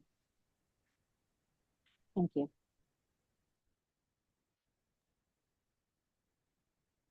Please. So that's I want to echo Member Jones's and others' comments and statements around coalitions and engaging them. I think about what Member Jones mentioned, like really breaking down those silos. I think when someone's speaking around the data collection piece and transfer students, I keep thinking about the rising number of unhoused students um, not being able to access higher education just because of cost of living and the lack of access to affordable housing. So bringing those organizations to these conversations would be important to make those connections. That's one piece of it, really elevating that the opportunity to do a spectrum of engagement across organizations. That's one piece. The other piece too is wondering um, if there's an opportunity here to think about really grounding this as in real life situation. So almost thinking about it through communities of practice to, to really making those connections to like, what does the story, what does this data tell us? How we're connecting it to the story, and then how are we moving towards like not a solution, but what are we hoping to get out of, right? And then that kind of may inform some of our work and policy and coalition building and student engagement as well. So thinking about it through the lens of communities of practice um, to make this really grounded in real life and really thinking about bringing the public together and like the data, marrying all that together.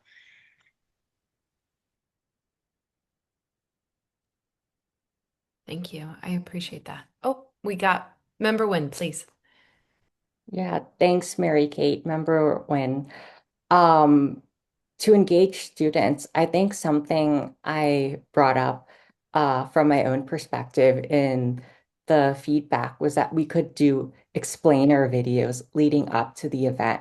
For example, like, what is this dashboard? What data is on it? Because I've noticed that maybe we've explained that these dashboards exist, but also relating it back to saying what they are as well and what exactly you can find on them. Another idea was to have real student perspectives or testimonies online that people can see and also relate to when we post it on our social media. Because when people see other students, for example, that are in the same place or look like them or can explain it in their own terms, they might be more inclined and resonant to actually coming to the actual day.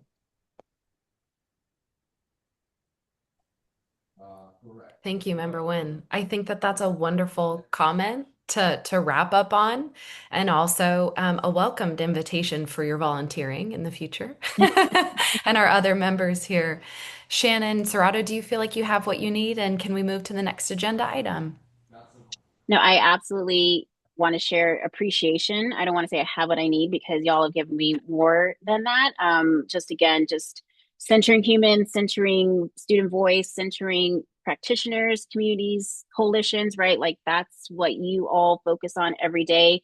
And I appreciate making sure that we are focusing and centering that as well. So the thoughts, the comments that you've all provided today are extremely beneficial. And I may be following up with more people for additional homework as I push some of this work out. So just acknowledging more to come, but just appreciation to you all. Thank you.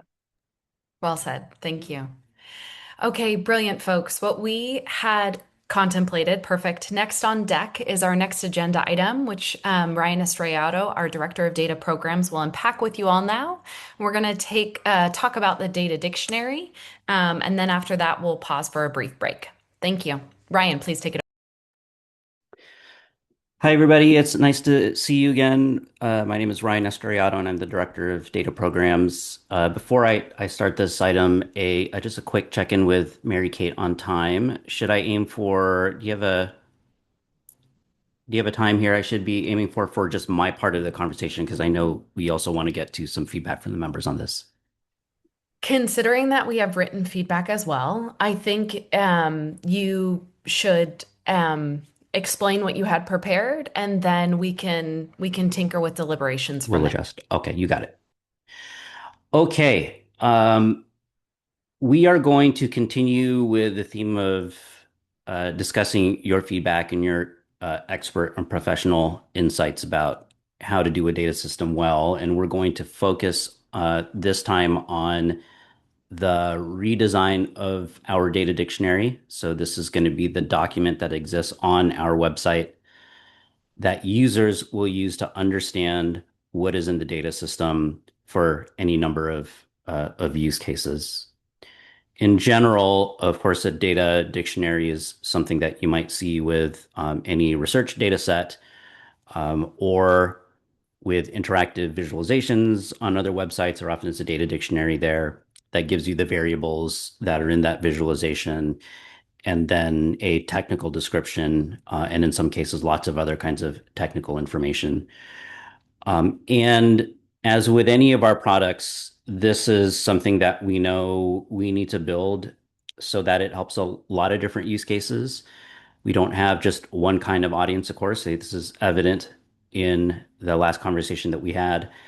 So we're going to work really hard to listen and also rise to the challenge of meeting the needs of different folks. During this part of the conversation, I am going to focus on two key strategies that we are experimenting with that we think will help us reach a lot of different audiences. One is the idea of a README file as a thing that sits on the front end that users look at and get introduced to the data dictionary. So we have that to show, or a concept of that.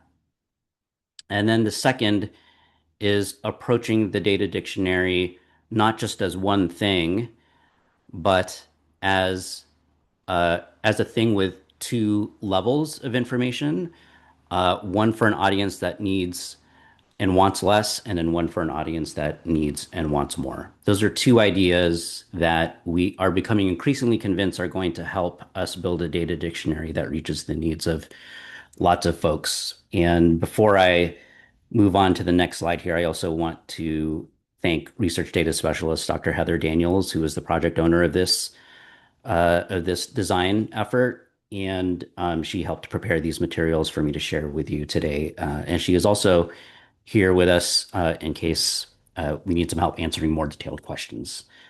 Okay, let's jump in. Next slide, please.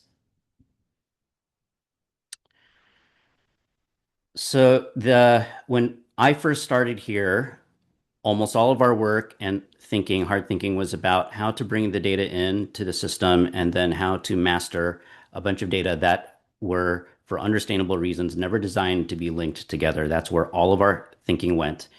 And indeed, we still spend lots of time thinking about that. But now that the system is launched, we are also increasingly spending time about how we communicate the data and how we can make it such that folks, once they know the data exists and they know about the system, can then find a point of entry where it feels welcoming and easy for them to jump in and use it the way that they need to. And this effort is an instinct that we have, but it's also a response to a lot of different signals we've received from the community. There are so many of these, but I'm going to share three examples. The first is one that we already mentioned, which is member Takagi's 2024 proposal about outreach materials. And one of the specific things that she pointed towards there was a data dictionary and how we ought to be thinking about it. And that's a really important one because it's informed our focus on a data dictionary, but also I think is a really important example of how proposals can bloom in the year that they're proposed, and sometimes in unexpected but positive ways bloom in future years. And I think we're seeing more and more of this with both this group, but also with the Data and Tools Advisory Board. That's one example signal we have received from the community. The second is that we are working on a secure data enclave and pilot studies. And so we've been talking with researchers who we are inviting to be of the first folks to be in the secure data enclave, and trying to get buy-in for ideas for research studies that they would want to do. And of course, as you might expect, the one of the first things they look for is the data dictionary, because it's an easy way to get a sense of whether or not there is enough alignment between what we can offer and what they want to do in order to jump in with us and do that work. So that's a second signal. Data dictionaries, both really important, but also a tool that is used for a bunch of different use cases. And then the final one is just a general one. I think since I've started here, um, we regularly receive emails from the public, policymakers, researchers, advisory board members, governing board members, all kinds of folks that basically email with a version of a question that is this data point in the data system? And if so, how much of that data do you have? What does it look like? How can it be used? So we're always happy to receive and answer those emails. But I think a well constructed and thoughtfully designed data dictionary is another way that folks can get that information. So this is all a bunch of input that's been swirling around that is now represents to us a pattern of this data dictionary is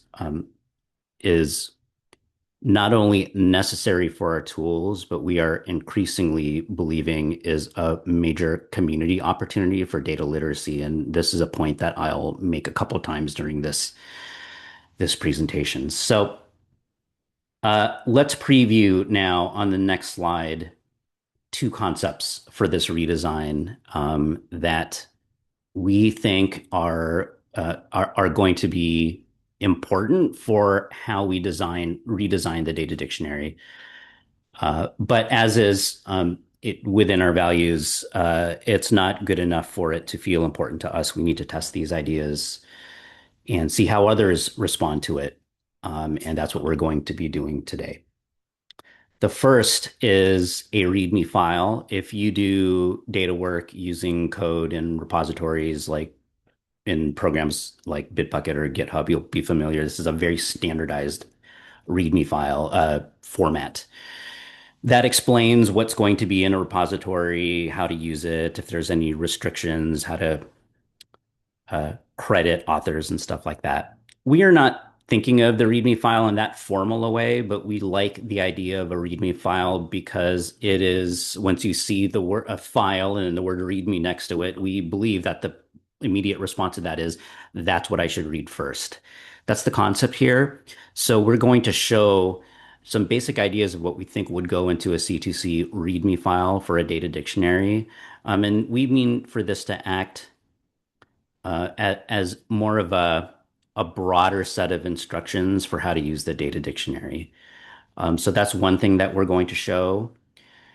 And then the next thing that we're going to show, the next slide, please, is this concept of not one data dictionary, but actually multiple, starting with two, where there is the first tier that would give just enough information for a particular audience. And then there's going to be a second tier that would give more information for audiences that need it. With the basic idea there being that if you don't need it, it's probably easier for you to see a smaller list of things so that you get what you need. But if you do need it, then it's easy for you to get to a more technical and maybe thorough list of details. So we'll show that to you also. And both of these, what Heather has prepared for us today, aren't final products, of course. These are prototypes, and really they are illustrations of the concept. And then we'll talk about what you think. So that's tier one basic audience, audience that like we think this is probably going to be like 80% of the audience. Just need a basic set of rules. But what if you need like something more because you're planning a research project, or you need information because you're submitting a more specific set of methodologies? That will, I may be wrong about this, but the initial guess is that will probably be a smaller audience. How much smaller, we don't know, but an audience that will actually need the tier one won't be enough. So this is tier two. Tier two includes everything from tier one, but then adding a few more things that represents our best thinking so far for the minimum needed for somebody to be able to pursue something that is a little bit more technically oriented. Again, this is our best guess, but we know that we'll need to do some revisions based on what we hear.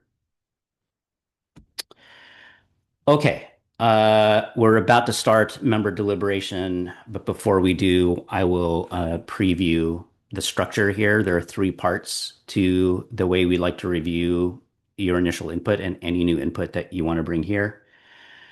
The first is the feedback session on the README. That'll be attachment A in your materials. Part two of the deliberation will be a feedback on the tier two system. Tier two, the two-tiered data dictionary idea, and the prototype concept for that is an attachment B.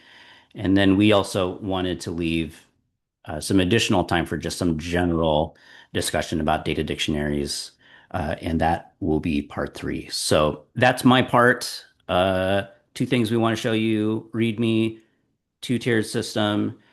And before I turn it over to Mary Kate, I'll just emphasize again something that's been really top of mind for me, feels really important, is that at C2C, there's the technical element of our work, and then there's also the opportunity for community building. And even with something like the data dictionary, I really strongly feel that what we can build together is something that contributes to community data literacy and not just a technical manual.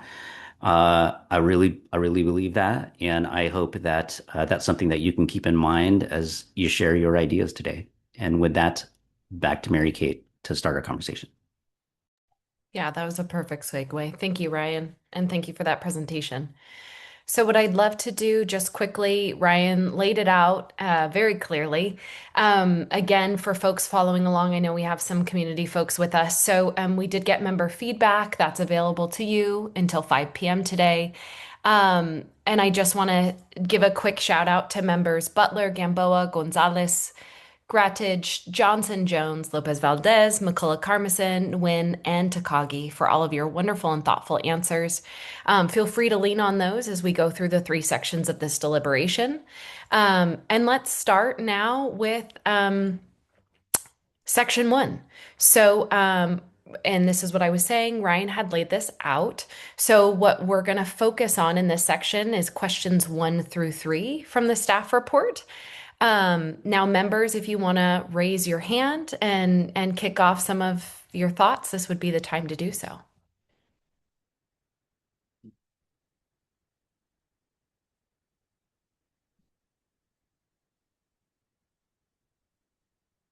Member Johnson, thank you. I can kick us off. Member Johnson, I think for my feedback on the README file, I think there's some organization that I think is helpful internally, but I don't know if some of those things should be displayed. So I think like organizing by tiers makes sense, but I also don't know if I don't know how you display that in a way that like doesn't interfere with usability.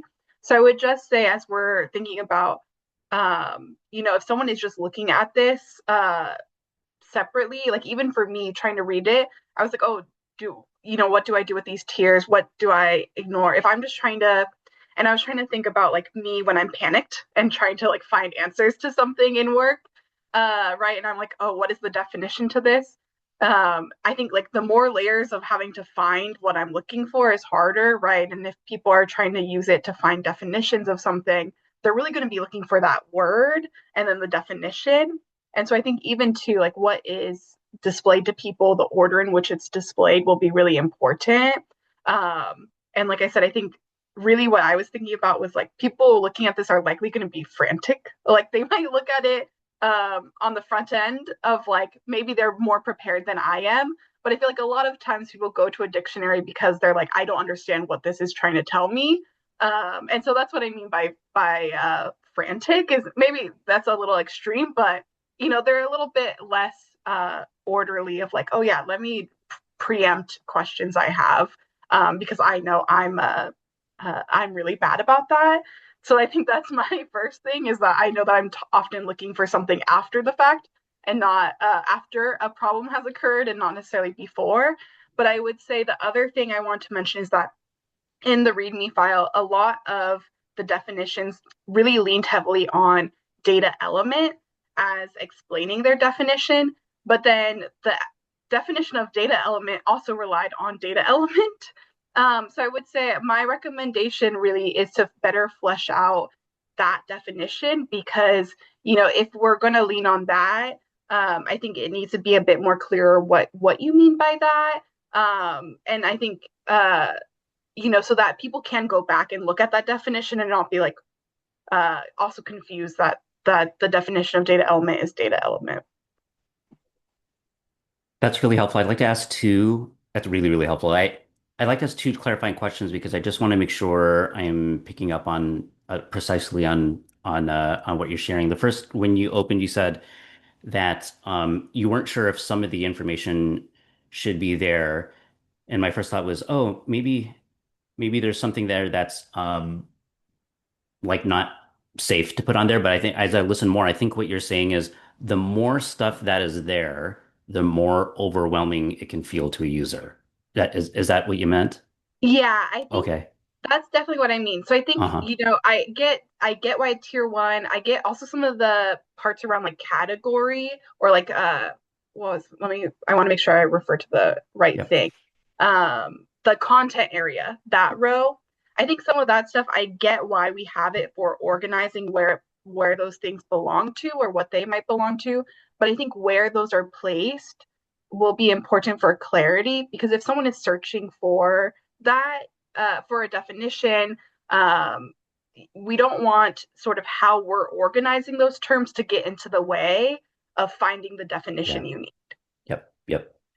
Last thing, that emotional description of like folks who are using this might be like they're already overwhelmed or frantic, just to bring that to like a really concrete human place. It's like because they're there because something is due and they have to like, is that what you meant? It's kind of like they need to find something fast because the very reason why they're there is they're behind on it. It may be the case that they're behind on something, and so they have to really find it fast. That's the emotional kind of piece to it.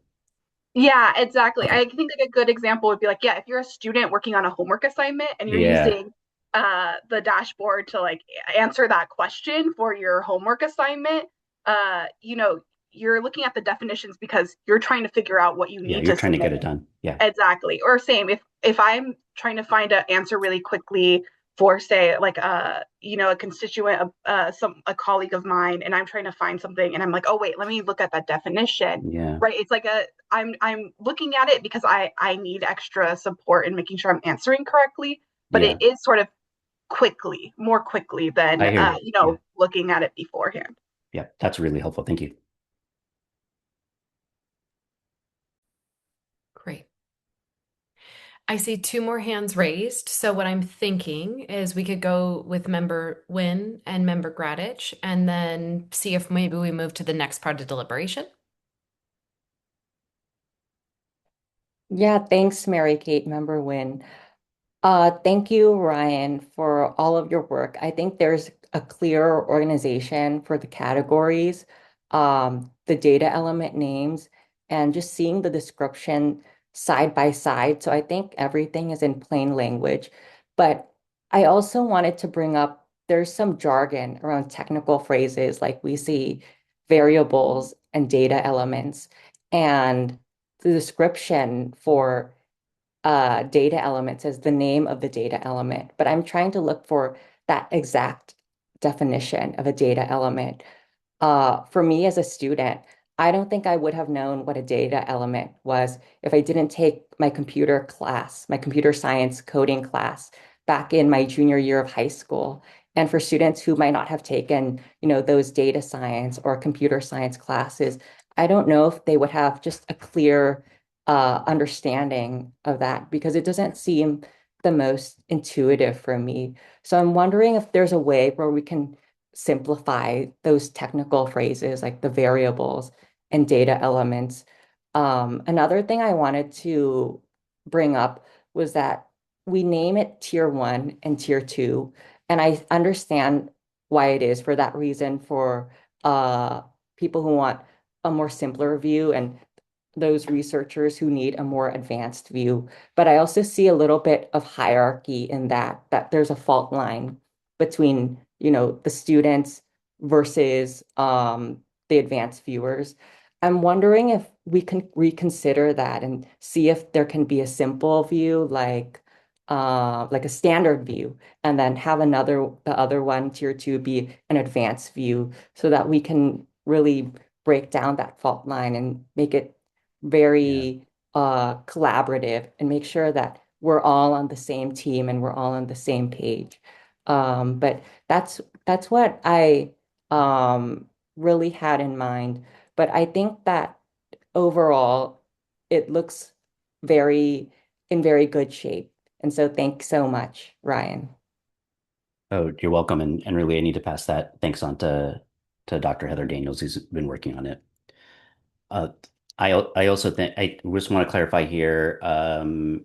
The tier one and tier two labeling is there's some interpretation of that where one is better than another, which of course we here collectively we know that that's not true, but it can feel like that when you read it.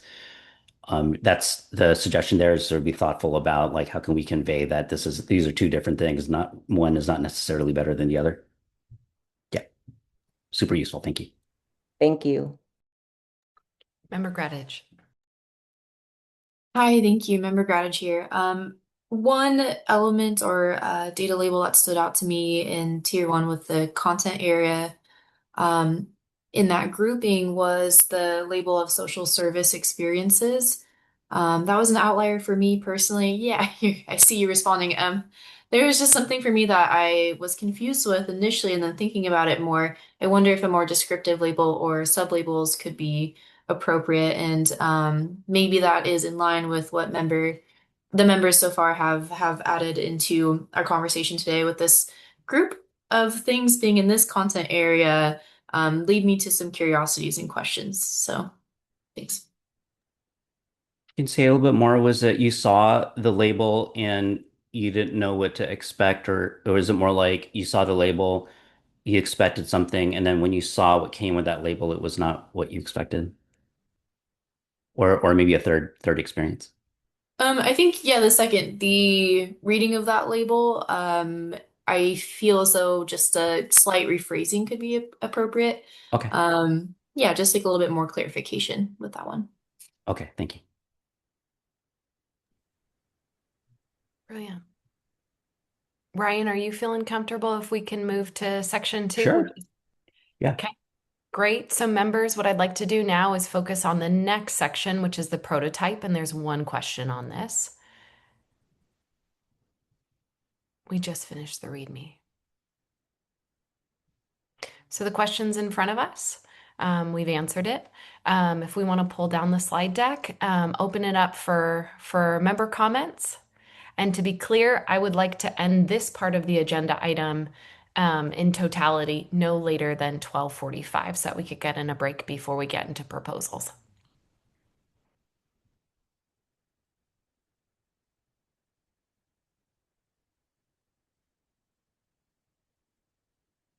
That wasn't an invitation though for no comments.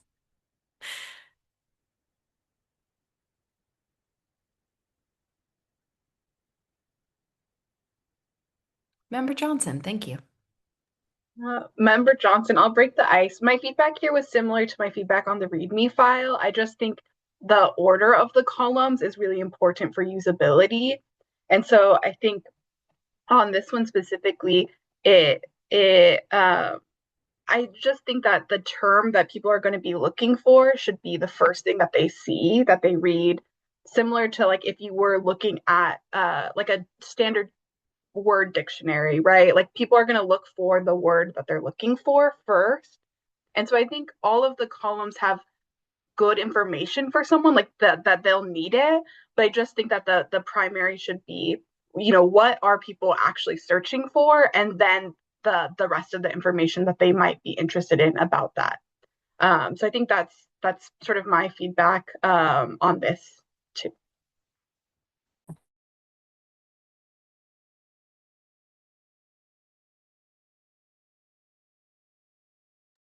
Thank you.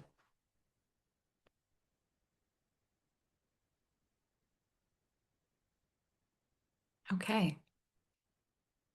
I'm hearing nothing else on this topic. So we can move to the last section of this, which is general questions related to data dictionaries, what you were looking for, what made it easy, hard, general information you'd like to share with us here. If we could take down the slide deck, open it up for members. Member Gottlieb, please. Thank you. And Member Gottlieb, and sorry, this may be even related to the last question as well. Noting one thing in tier 2 versus tier 1, how updated the data is when the data began. I think for even, I don't do heavy data research in my position, but a lot of what I do is making sure that whatever data I'm using is up to date. That, knowing what the time span is, so I can make reference or at least make assumptions about the data. So I do think there are some things actually in tier 2 that could be placed in tier 1. Completely understanding as well what other people are saying, that there might already be too much in tier 1 for the casual user. I just wonder, knowing nothing about capability of the back end of this, what kind of flexibility or even sorting, filtering could be done in a data dictionary in order to pull out what one might need. Which I know is a lot less static than what a data dictionary is, but could be helpful in case kind of casual users have specific goals or needs for the data. Thanks. Thank you.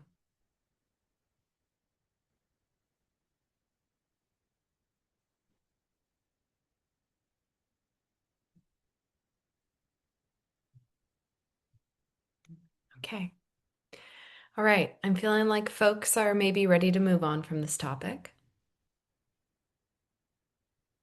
And seeing no movement. Ryan Estrellado, are you okay if we close this out then? Totally okay. And just wanted to take the occasion to say thanks to everybody. This is really helpful. I appreciate it. And we may be reaching out, Heather may be reaching out for either more clarification or on the next iteration, testing out a couple of ideas in response to what we've heard today. Thanks, Brilliant. everybody. Perfect. Thank you. Okay, so what I'd love to do at this time is members, let's take a 10-minute break. So it's 12:31. Let's come back at 12:41 and please be on time and then we'll dig into proposals. Okay, thank you.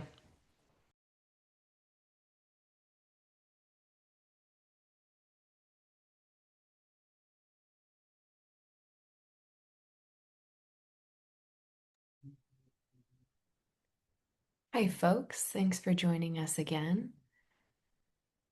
We will continue the meeting when I can see that we have quorum. Currently, I can see that we have 4 members on the line. Needing a few more to get started. I have 5. So I have members Gamboa, Lopez Valdez, Jones, Gradich, and Takagi with me at the moment. I need 3 more to join us.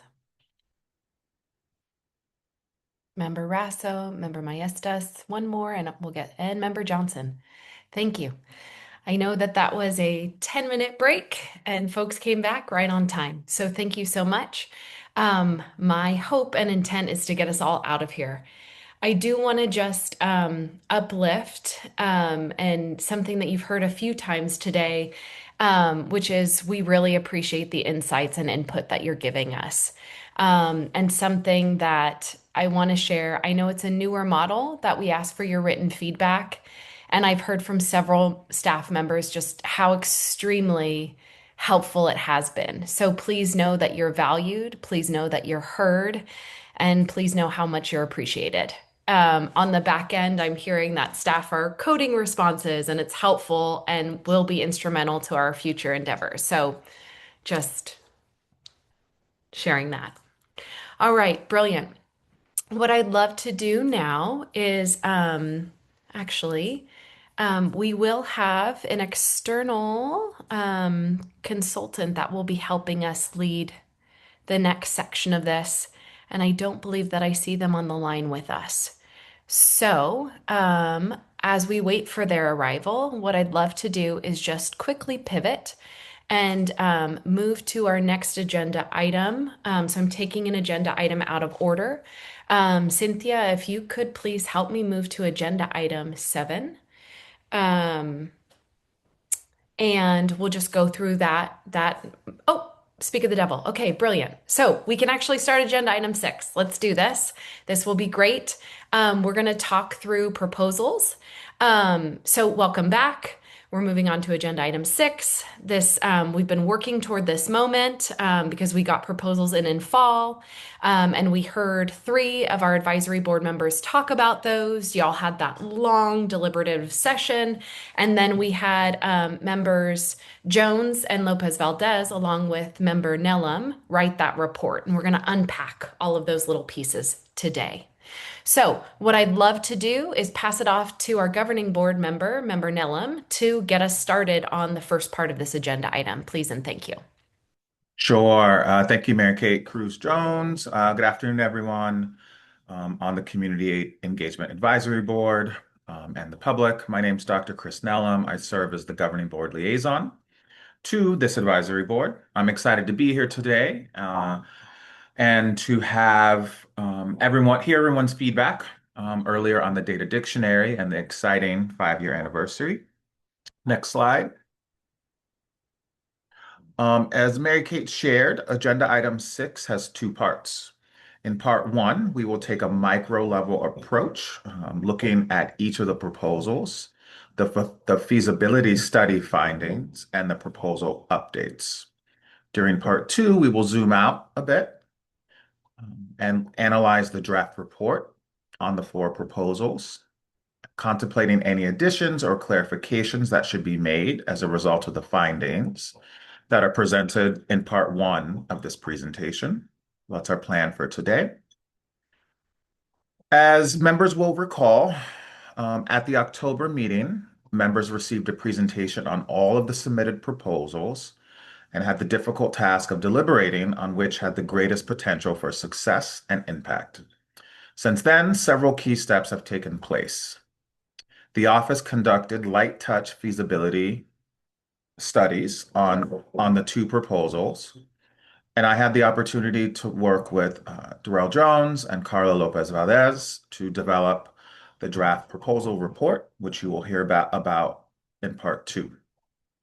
And then during today's meeting, all of you will discuss both the feasibility study findings and the draft proposal report. And so now I would like to ask Ryan Estiado, Director of Data Programs, to begin his section of this presentation.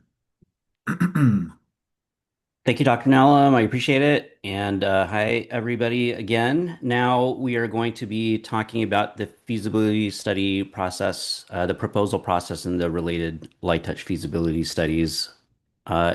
You'll see on the screen here the 2 proposals and studies that we'll be looking at. And I'll just stay on the slide for a little bit to give you some background. The goal of this agenda item is for you to review and discuss the 2 feasibility studies, the related findings, and of course, in a moment, Alex will be leading a conversation that we will be capturing in the notes and highlighting themes for so that those themes can be presented at the May Governing Board meeting. I think the big thing that is worthwhile to to remind us of is the process where not too long ago, a couple of years ago, we had a process where we would select up to 3 feasibility studies, and then you would discuss them in March or April, and then they would go to the governing board, and the governing board would vote on each of those proposals to decide on whether or not they would request that the office pursue them. That process was that way for a couple of years, and then last year we improved that process at the direction of the governing board to not pick 3 proposals, but do all of them, do feasibility studies for all of them, and then not vote on them in May, but instead present a summary of all of that information so that the governing board can consider it all for a future annual work plan. So that's really important here, with the two big differences being you'll see studies for all of the proposals that were submitted, and then you will also not see an up-down vote at the May governing board meeting. In order to accomplish that and to cover more ground, these feasibility studies still accomplished the goal of giving a high level rating of feasibility, which we think of as a combination of cost, whether that's staff time or actual funds, and then to the best that a light touch feasibility can do, the proposed value. And at a high level, that's the way we sort of give the initial rating, knowing that that's a very high level rating, doesn't give all of the details, and that's what comes with doing a light touch feasibility studies. But we then also expect that if and when any of these appear in an annual work plan, what the governing board will likely do at that point is then request that we go and find more specific information. So what you might see in a light touch feasibility study at this phase is something like high cost or low cost, medium cost, but no dollar figures. And of course, we can research those dollar figures if the governing board requests that we do that. So that's just framing for what you can expect for today. Of course, you know that already because you've received the reports, both the proposals and the reports and the proposal updates, and have read through those.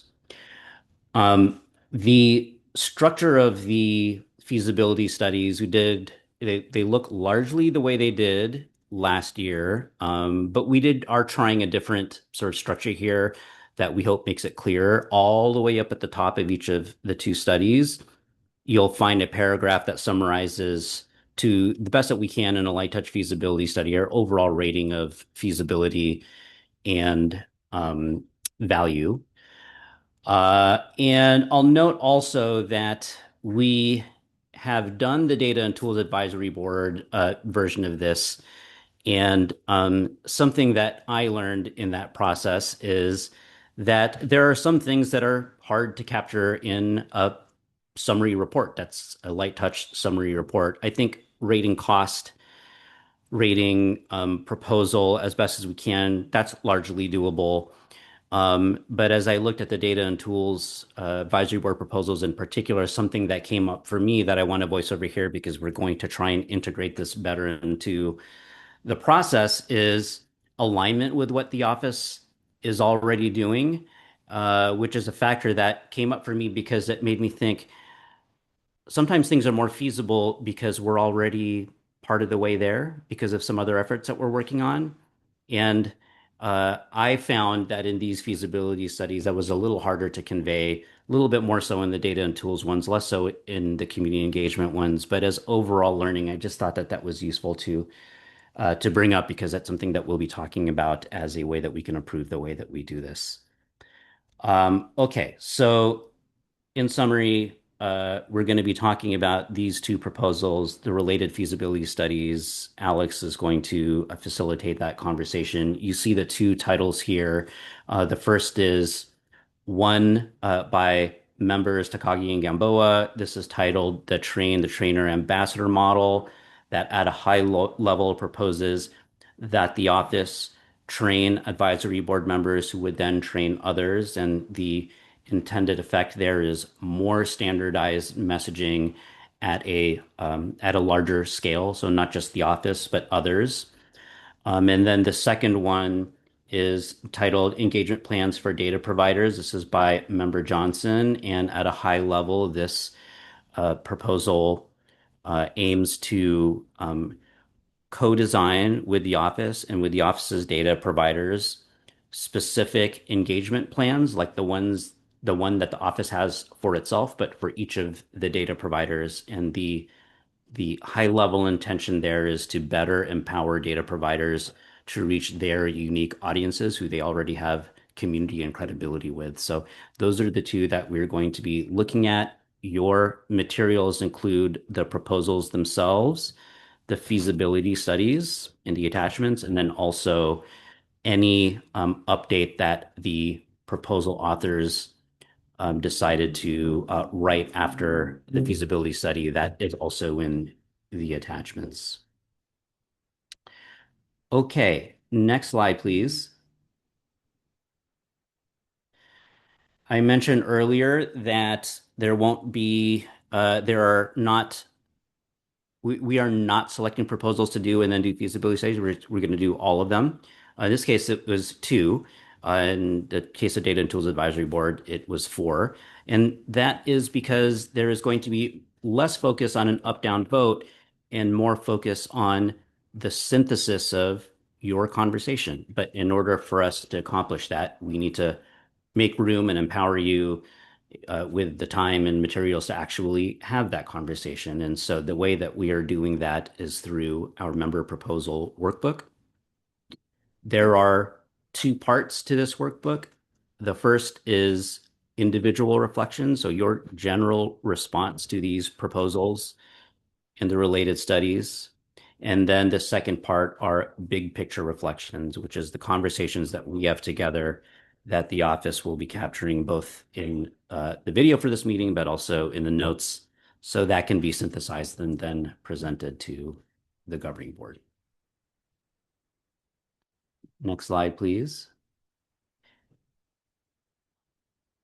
Okay, so we're going to get ready for discussion about proposals. I'd like for you to please use the individual reflections first with these questions.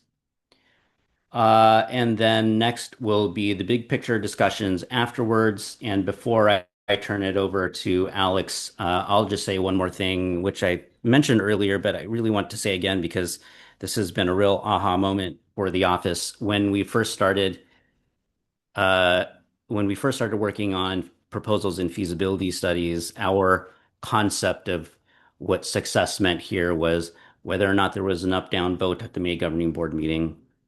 And what we've learned that we couldn't have predicted, but what we experienced particularly through Member Fong's proposal on CalKids, also Member Takagi's proposal on outreach, is that there are going to be some cases where what success looks like is the immediate pursuing of an idea in the same year and in the exact same form.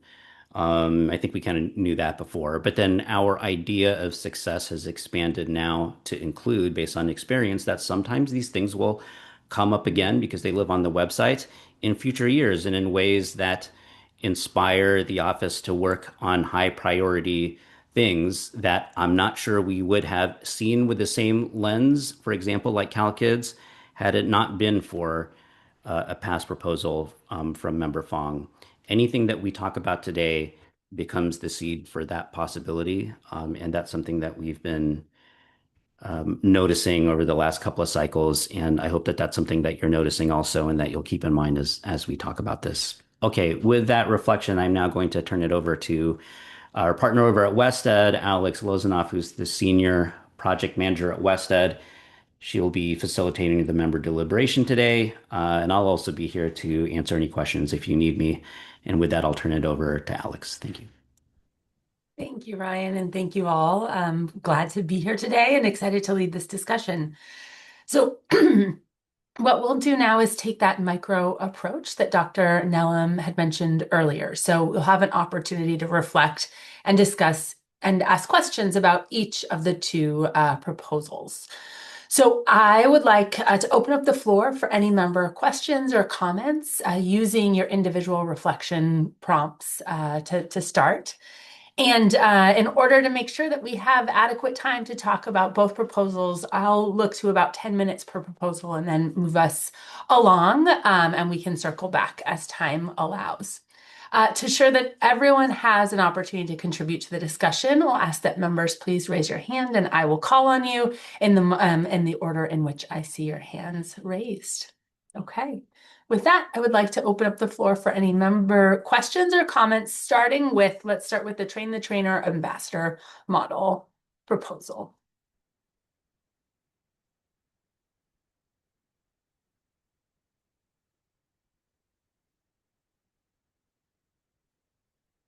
Do you have any questions about the findings of the light touch feasibility study? And do you have any questions or clarifications about the update form that were submitted by members Gamboa and member Takapi? Great. Member Maestas? Yes, thank you.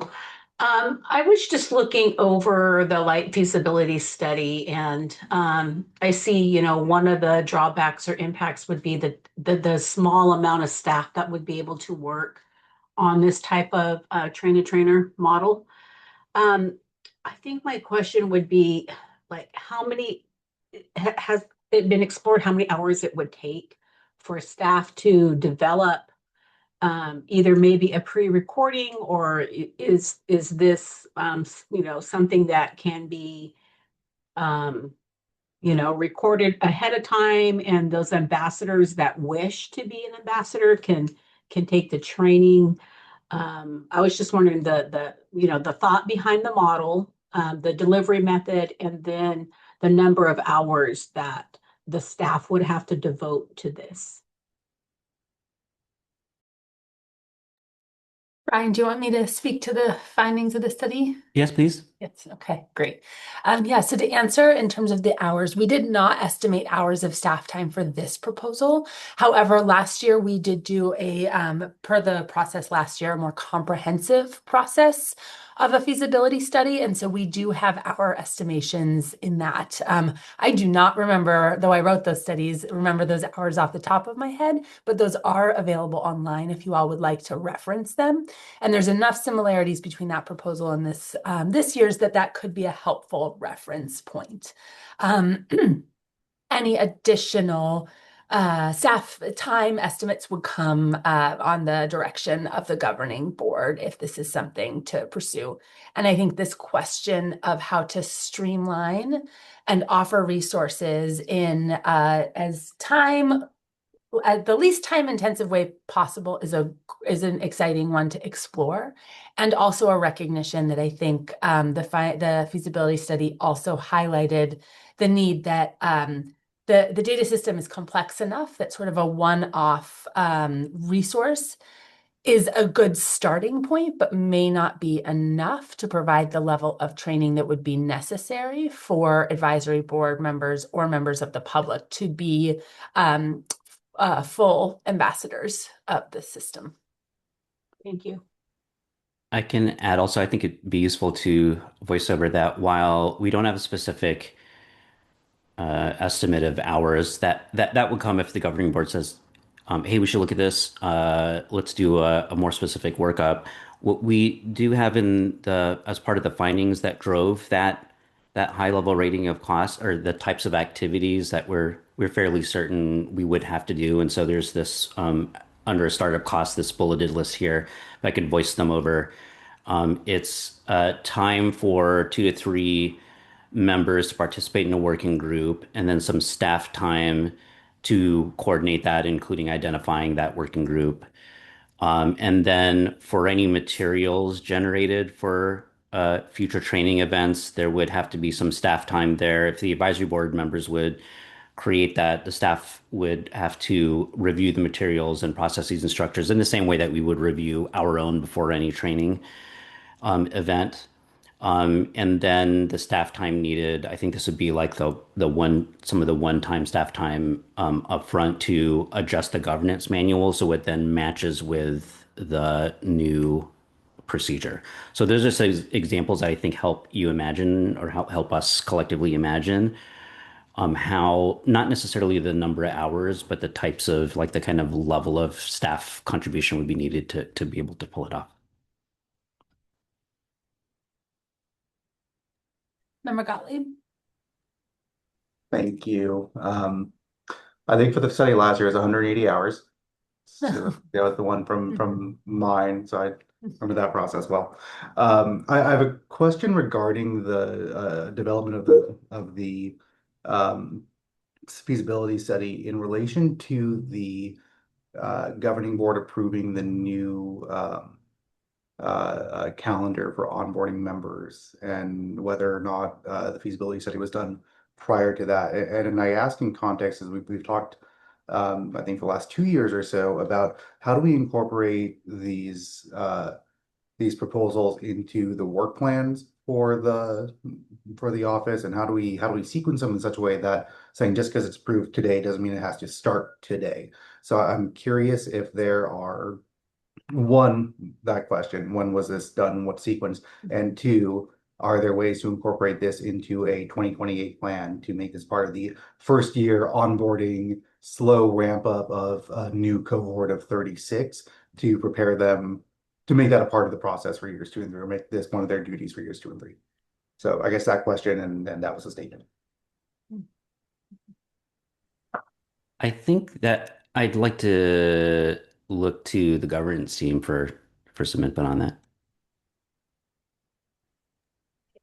Yeah, sure. So Mary Kate Cruz Jones, Chief of Strategic Initiatives and Partnerships. I think that that's a really good point, Adam. And I think that that's something that I had even floated with the two proposers. I had mentioned it to members Takagi and Gamboa, saying I think that there's a policy window that's truly opening organically for this right now, as we contemplate the 2028 change. So yeah, I think you're spot on with that. Was that a helpful answer, or would you like more? No, super helpful. I know all the things are happening like in tandem, so like it's we're moving trying to adapt this to that new process. But like I appreciate that you're already thinking about that policy window. I appreciate Member Scampo and Takagi thinking about like best feasibility opportunities in those windows to really best serve not just the state and the board members, but really the staff that I know it takes so much from y'all. So being able to incorporate in such a way just makes sense to me.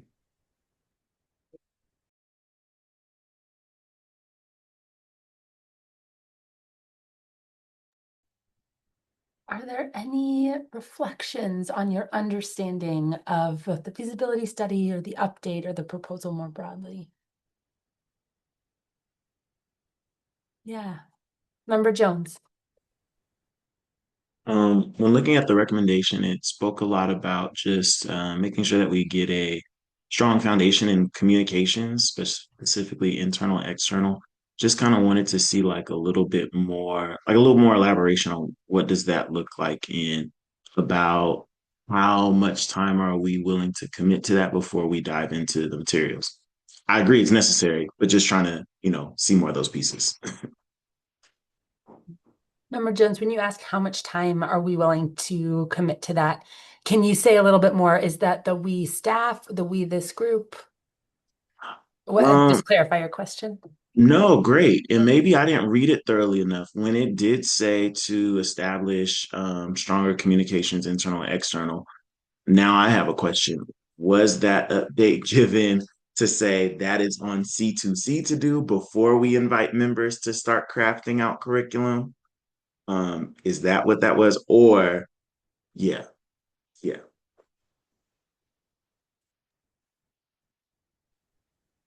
Members Takagi and Gamboa, do you want to clarify the update on the communications material development? Sure. I would say that it would be both.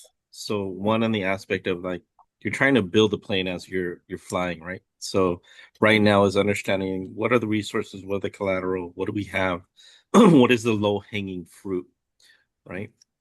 And then at the same time, on your comments of you know, member Gottlieb is about like how do you onboard this to become part of the natural nature of onboarding future partners, colleagues, and everything.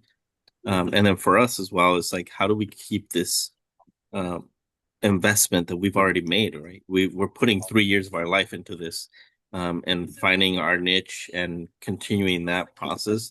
How do we give that niche back to the community and continue by collaborating with everybody? I don't know if Member Takagi wants to add anything, but yes, it's been an honor working with her and getting this moved forward with all of you. Thank you.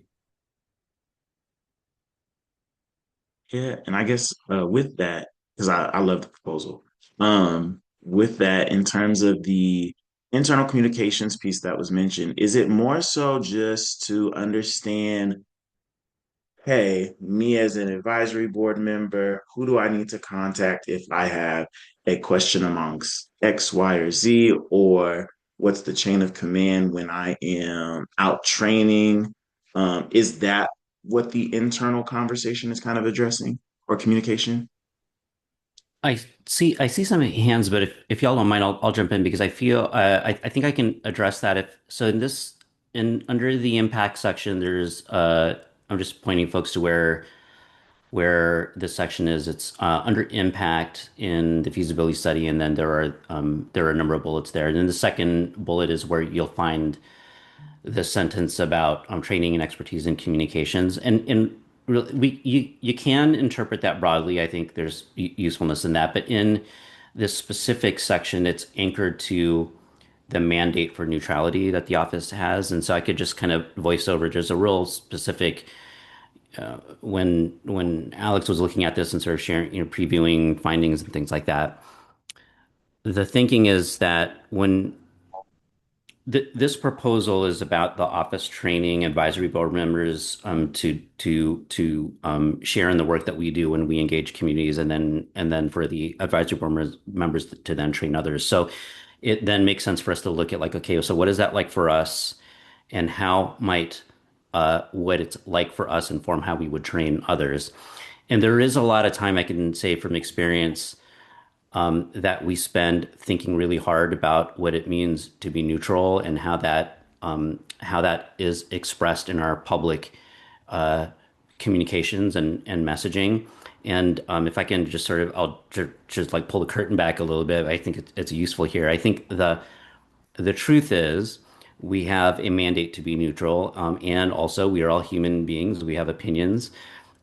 We are constantly, as a collective agency, resolving that tension all the time. It's really nuanced, and it takes process, patience, and we've had to train ourselves and each other to do that really well. And so I think the question is going to be great. If we're looking at the opportunity for more folks to do that with us, then we have to convey that in a similar way. And so I think that's really, I know that's a long-winded answer, but I think it's important because it's a really it would be a critical piece for pulling this off in the way that I believe the members had sort of conveyed it in their proposal. So I hope that helps a little bit. I know that's kind of it's subtle, but it is. I genuinely think that that's where that's coming from.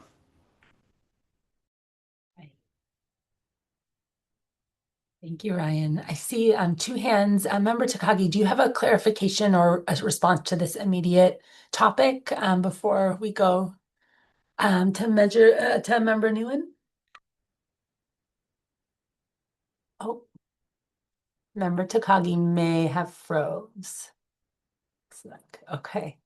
We'll circle back to Member Takagi. Member Nguyen. Thank you, Alex, for coming back to facilitate another discussion for us. I just had two questions.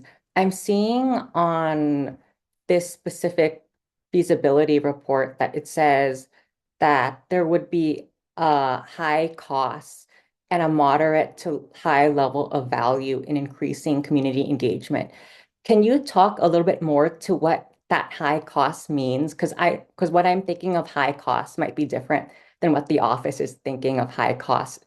And also, if, let's say the window were to open for 2028 for this to happen, would there be like any kind of like time or cost savings? Because once people are onboarded and they're ready to go, wouldn't that also help out with the communications and community engagement, like Shannon and Angelique's work too? Because I see it playing, a role in that as well in doing following that part of the work plan. Can you talk a little bit about those two if you can?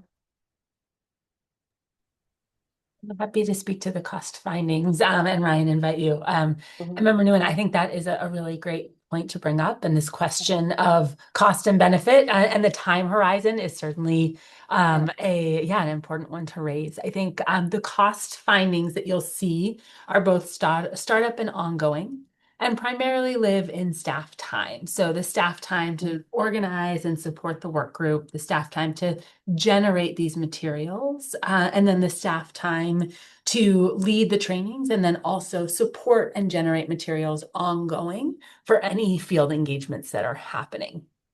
So that staff time, recognizing it is a lift per Ryan's earlier comments. So that's where that high cost can come in. And I think your point around the payoff is a very powerful one. And the nature of the advisory board members sort of serving 3 years, and that commitment being codified for 3 years means that that there would need to be ongoing training and recognizing the amount of time for both office staff and advisory board members to build out the skills and the comfort to do this sort of community engagement means that there would need to be a regular investment of time, both to adapt materials based on new tools as well as to train new members as they come on board. So that's the high cost there. Thanks, Alex. Could you quantify what Ryan or what you're saying is a lift? Because I'm seeing high cost, but I don't know what the range is, what the number is. Do we have that information within the feasibility report? And if that would be a constraint at all, because if it's a high cost, but it can be done, then I'm not seeing the distinction there. Yeah, it's a good question. You won't find a dollar figure in the light touch feasibility study, but I can say, for example, like I think the best way to estimate that is when we're looking at staff time, you can get a sense of cost by the just to put it bluntly, the salary, including benefits of a single staff person is kind of like a starting point, right? That changes, of course, at different positions, but it gives you a starting point of what that could be. If it's like half of a full-time equivalent, that's a certain cost. A single full-time equivalent is like that's another cost. Two staff members, again, those don't give you dollar figures, but they give you a sense of like the rough sort of size, whether or not that results in the necessary hiring of another person. There still would be costs there just for the time. Certainly would be financial costs to the office if it resulted in a hiring. I think the next thing that I'd say is I know that high cost can sometimes read as a as a check in the column of don't do this or less feasible, but really what we try to see it as is it really is just it's just cost. We have to a feasibility a proposal may be something that the governing board directs us to do, despite high cost. That's a thing that can happen. But the office's job at this phase of the proposal is to give the governing board as the best estimate that we can in terms of like the cost and the value so that they have that in front of them as they decide any number of particular outcomes in May or in the future. So I think I guess I'll summarize by saying the phrase high cost is our best attempt to try and give accurate information and not necessarily an attempt to say that we should not do this. That's not, I know it can feel like that because nobody likes high cost, but that's not the intention here. No, that's much, much clearer. Good. So it sounds like this would lean towards like a hiring versus something that can be absorbed by the current office. Does that sound like what you're saying? If I'm understanding. Yeah, I think it does. I think I would do a slight adjustment to what you said, and I would say Mhm. because there's no scenario here where we would where accomplishing what's in this proposal would take zero staff time. So once you've sort of established that, then your only options are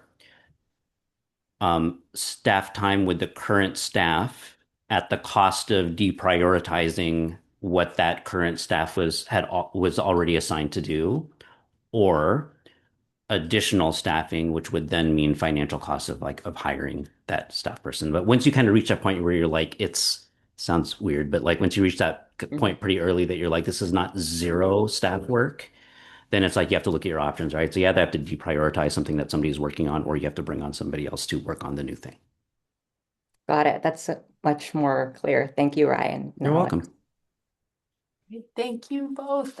Time is flying, and I know many of these questions I think are applicable to our second proposal, but I do want to move us along to the proposal around engagement plans for data providers to see if you all have questions or comments related to the light touch feasibility study or the member proposal update.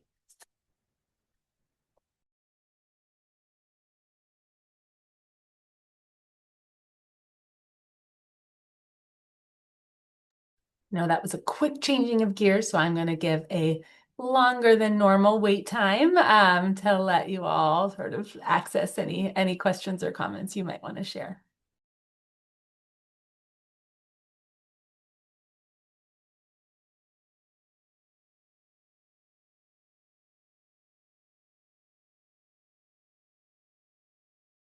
Okay. Well, then I think we will move on, recognizing that we'll have the opportunity to reflect on both of these proposals together in just a few minutes. I'll say thank you for all of those questions and reflections, and we'll now move on to part 2 of this agenda item. So I would now like to invite Dr. Nellam to begin his presentation. Thank you, and sorry, I'm pulling up our deck. Thank you, Alex. And as was just said, I'll be presenting part 2 of this agenda item with Member Jones and Member Lopez Valdez. Next slide, please. Yep. Part 2 will be a presentation on the draft proposal report itself, which Member Jones and Member Lopez Valdez worked on, and I supported in ways that made sense.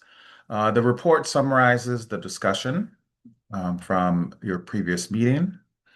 And as you know, folks had the opportunity to review the report in advance of today's meeting. So it's been said a couple times today, the big questions today will be, given the results of the feasibility study findings, does this change any feedback that you all gave in the fall?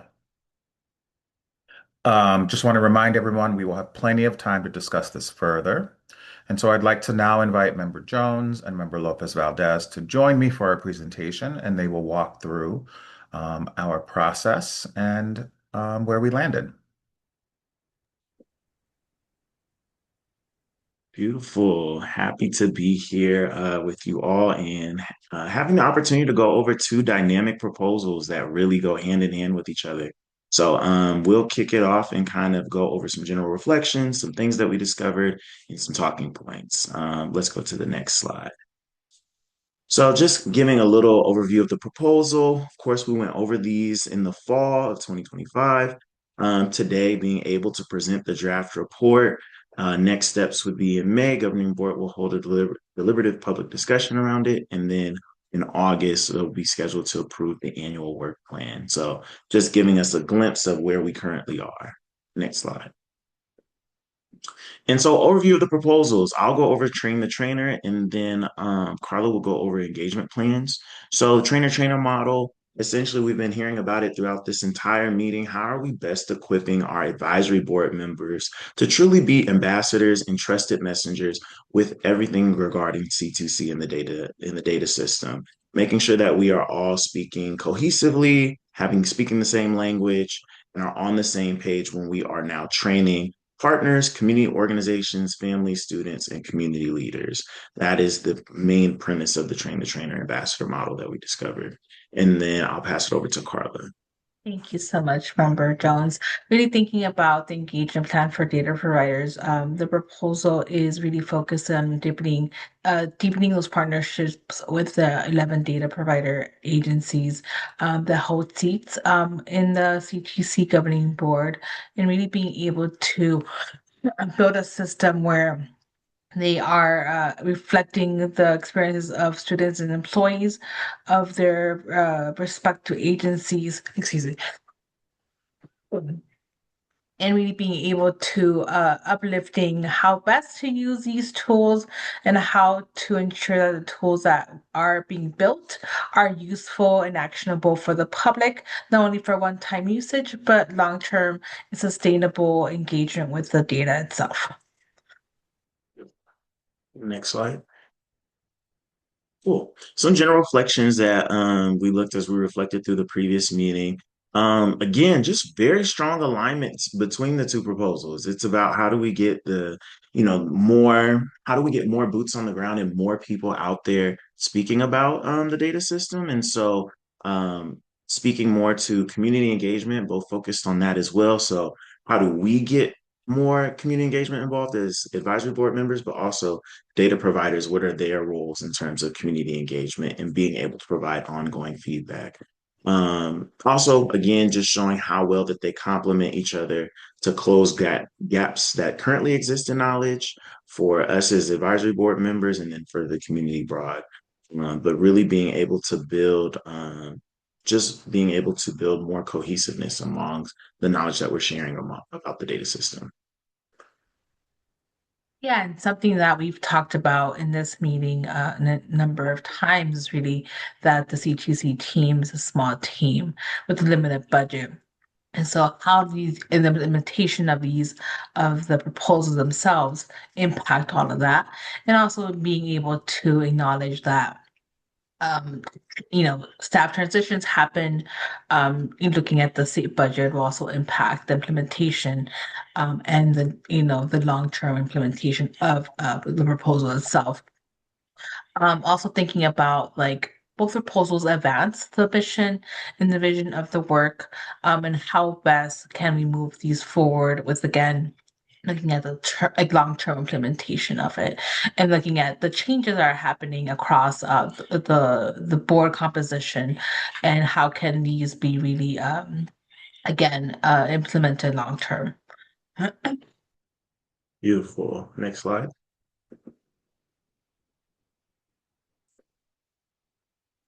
Awesome. So going a little bit deeper with the train the trainer model, and just some more reflections. So board members did note that local practitioners are essential for building the trust necessary. This goes back to that piece that I was mentioning. We are spread out throughout California and are all trusted messengers with the people that we serve, with the people that we're in partnership with. So it's one thing to hear about the California C2C data system from just someone who's working in the office versus someone that you have built a relationship with, whether that is a student, whether that is a practitioner, or just a partner. So being able to be trusted messengers to those that we're sharing this information with. And then the need to make sure, again, that not only are we all cohesive and speaking the same language, but that the language is plain, easy, accessible for all that we are sharing with. We're missing it if it's going over the head of some of the people that we're sharing with. Need for uniformity, again, just making sure that we're all cohesive. What are our structured trainings and curriculums looking like so that we can be as consistent as possible, not just for this iteration of our Community Engagement Advisory Board, but for the cohort to come and more advisory board members as well. Model proposes a multi-year rollout, beginning with standardizing practices. And as we saw with the update, being able to focus on internal, external communications first before we even begin crafting out the curriculum. So basically just saying that this is a process that we have to be intentional throughout if we want to make sure it has a strong foundation. This model does combine data with storytelling to make information less intimidating for students, families, and practitioners. And again, just to really humanize the data that we'll be sharing with them. Next slide. So this proposal was really about being able to review and improve the engagement role for data providers, being able to co-create a definition of engagement for us to be able to build also like some narrative and some messaging to articulate to other stakeholders.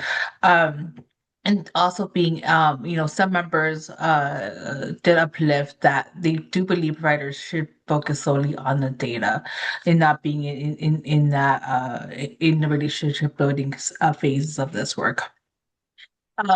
Things that were uplifted also were like thinking about a framework should be created and utilized while there's a relationship component to the plan, really avoiding and moving away from the transactional piece of it, and building this framework where it's again co-created to have that data system that is grounded in what community needs.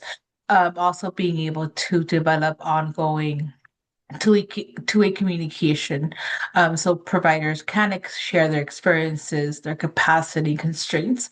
We know that data is getting collected. What do those deadlines look like? What do those timelines look like? Being able to have exchanges and discussion on what they can provide and what does a timeline look like is important. Really thinking about this as being a long-term goal of 3 to 5 years, reiterating what was previous said, the staff is small, and state budgets fluctuates. So thinking about this 3 to 5 years versus a 12-month implementation is something that was elevated in the conversation. And then lastly, developing data messaging in plain English. This is something that was part of both proposals discussions. So the plain English will be important so we can really be able to engage various stakeholders across the spectrum and being mindful that if we do that, we will have we'll make outcomes more impactful, and of course, more community impact will be part of this conversation.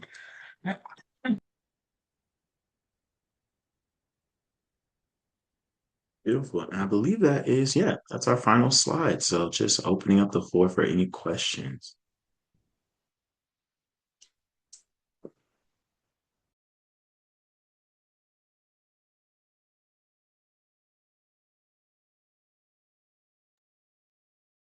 Yes. Yeah, my direct question, am I freezing? Okay. My direct question is, can you talk a little bit more about that time frame of 3 to 5 years, what it looks like during that time or the process that you're thinking? For which proposal? I'm So you're sorry, saying for the data provider? yeah, is it the data provider that was 3 to 5 years? Am I Yeah. misunderstanding, or is it the Yeah. train the trainer 3 to 5 years? It's the data provider proposal. Okay. Can you talk a little bit more about what that looks like in those 3 to 5 years? What's happening, right? The action behind that? Just I don't know, Marianne, no, Mary Kate, in terms like should we kind of engage in this or is this like more Ryan? That's a really good question. I think because you all just drafted the report, yeah, I don't think that y'all are on the hook for it. I think Member Maestas is looking for more clarity. So, if somebody from C2C staff, like if Alex or Ryan wanted to jump in, or even if the proposer, because I would assume that would be coming from Marissa, Member Johnson, if you'd like to jump in, I think that that would be appropriate. Just to make sure I'm following, the question is about the activities that would happen during a 3 to 5 year timeline, more specifically. Yes, thank you. Yeah. Um, my gut is that I would defer to what the proposers envisioned for that. I mean, I could generally speak to what I would advise during that period of time in terms of, activities for a rollout or a ramp up or something like that. But I think the spirit of this conversation is to more authentically understand the original intention. I think for that my feeling is that should be for the proposers to talk about. Yeah, I'm happy to go, Member Johnson. I mean, that isn't the timeline I suggested. Just to be clear, I mean, I didn't suggest any timeline. But I just if we're talking about intent and transparency, I don't think I necessarily said that. But I think it realistically, it does make sense that this would be an ongoing process. I think my idea and my hope for the proposal was that it would be iterative, right? These are things that would be continuously improved upon, things that would continue to be developed over time. And so I think that does align with a long-term vision, right? If we're looking for continuous improvement and continued partnership, and deepening partnership, that does take place over time, not quickly. And so I think for that, having a longer on ramp goes. I think, uh, my hope for the proposal and my update that I submitted is really to, if people read the feasibility, you would have noticed that a lot of the things that I would hope for that data providers are helping promote this to their constituents or the people who they employ, the people that they serve, that a lot of that work is already being done, that C2C staff are doing a lot of that work already. And so really my update was to how do we make sure we systemize that? How do we make sure too that data providers are getting credit for helping spread the word, helping share this information? They are doing their best effort to make sure they're who they employ and who they service also have access to these tools that they contribute and lead. So I think a lot of that work is already being done, and that's what the feasibility process illuminated. And so I think that the goal for me, especially now, is the intent to really make sure that that is a clear system, that there can be some clear things that the Community Engagement Advisory Board knows that the data providers are doing to help emphasize the tools. But in terms of the timeline, I think that was more about maybe what does that actually look like to implement, and not necessarily something that I recommended. Thank you.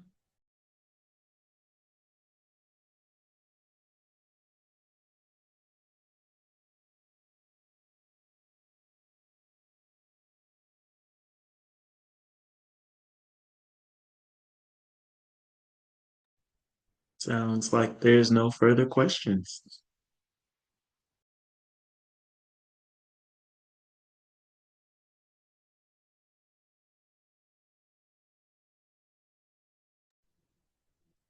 Thank you for that. And so if other questions do come up, we are still here to answer those questions during the next section, which is member deliberation. Member deliberation will focus on the two questions on the screen. Given the results of the light touch feasibility study findings, how, if at all, does this change the feedback that you have about the proposal report? Is the first question. The second question is in thinking about the light touch feasibility study findings and the annual work plan, how does this change the recommendations that are in the proposal report? So those are the questions for deliberation. And on the next slide,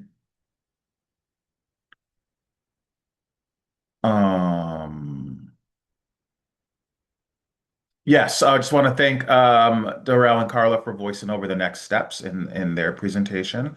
Those next steps are also reflected here on the screen.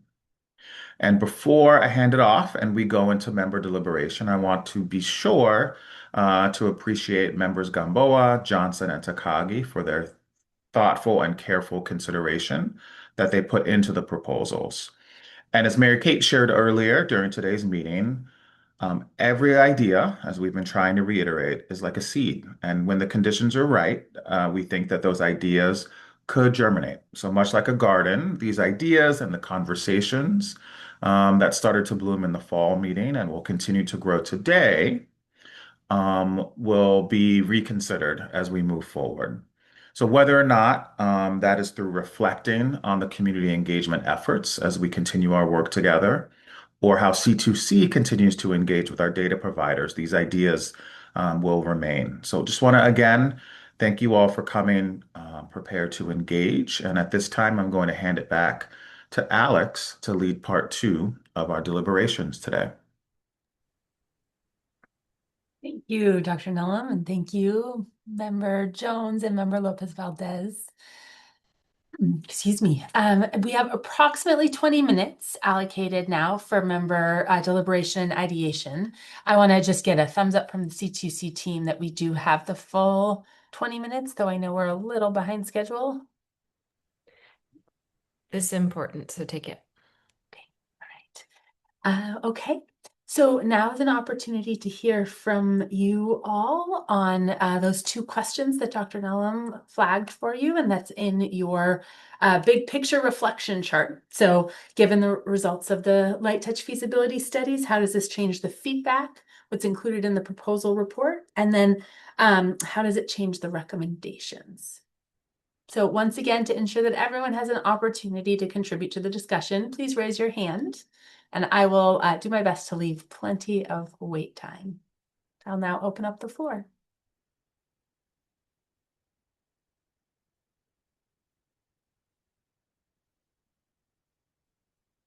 Member Jones. I'll just say after reading the updates and the feasibility study, especially for the train the trainer model, definitely hasn't changed anything for me. I believe it, it did emphasize high cost, but it definitely emphasized as well moderate to high impact. And it just seems like almost like a no-brainer to do it. So, I when it comes time and members are needed to go into work groups, I also don't mind assisting with that process as well. But yeah. Thank you, Member Jones.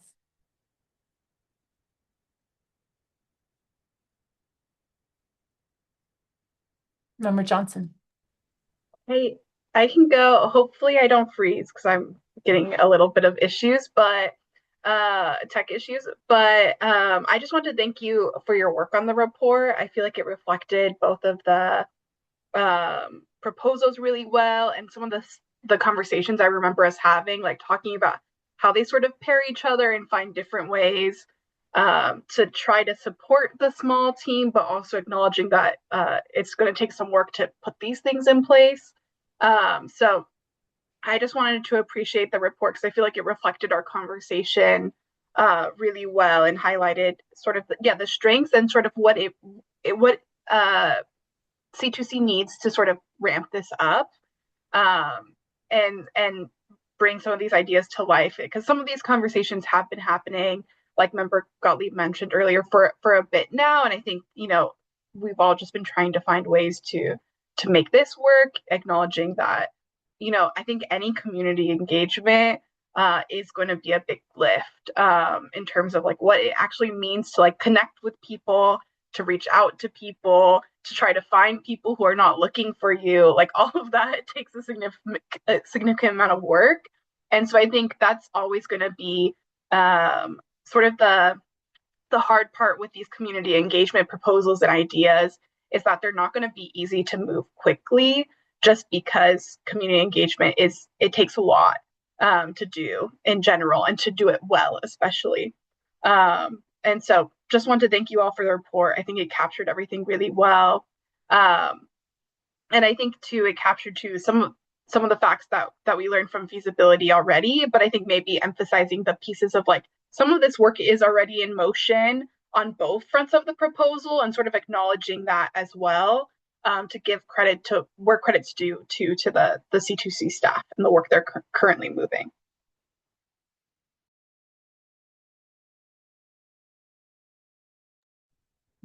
Thank you, Member Johnson. Member Gottlieb. Let's drill. You were first. You want to? It was a split second. You go, I'll go right after you. Okay. I really just want to echo what Marissa just said, and just that there's so much work happening already, and there's so much opportunity for both of these proposals to be integrated into that. And then, thinking, of course, about the time frames, thinking, of course, about the what it takes for staff to do. I'm thinking about the work that Shannon and her team are doing to prep for the 5-year anniversary, and how can the data providers be involved in those things? The work that you're already doing, creating decks and talking points and visuals, is that a toolkit that can then also be shared with the data providers to do that on their own social media and say, hey, look, we're one state, we're one government, we're working toward this ultimate goal of data transparency. It doesn't necessarily have to be separate, but it can be in the interim as we gear up and tier these things, it can be collaborative. I think the same certainly can be said with the trainer model. These things are happening with this big year coming up. What can we do to make sure that aspects of this are implemented, and how do we use that as a runway to really gear up to something full scale in the future?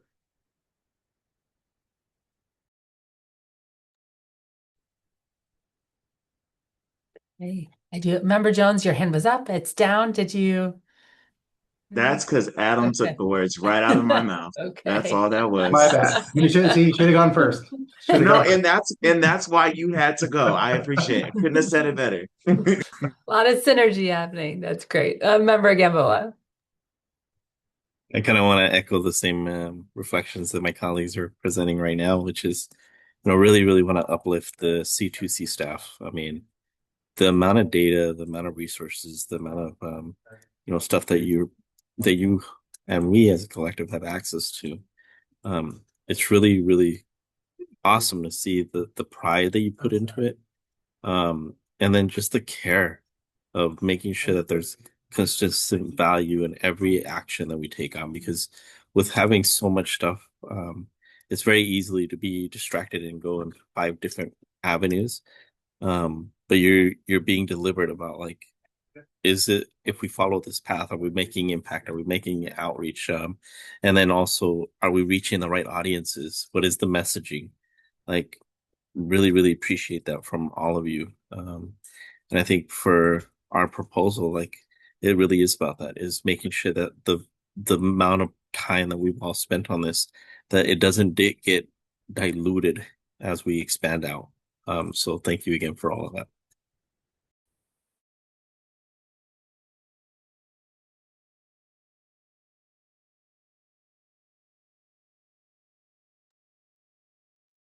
Are there any other comments or thoughts that you, as a group, would like to make sure is included in the report or raised to the governing board? There's a lot of good reflections being shared. Anything else you want to make sure that's included?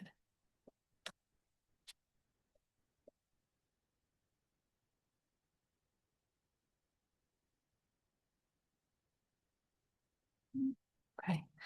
I'll share back some of what I've heard from you all. I think a lot of appreciation for one another and the work that you all are doing and thought. And that's really worth, I think, honoring and celebrating, because we don't always get to hear that in professional settings. So the credit that you all are giving each other as advisory board members, as well as to C2C staff.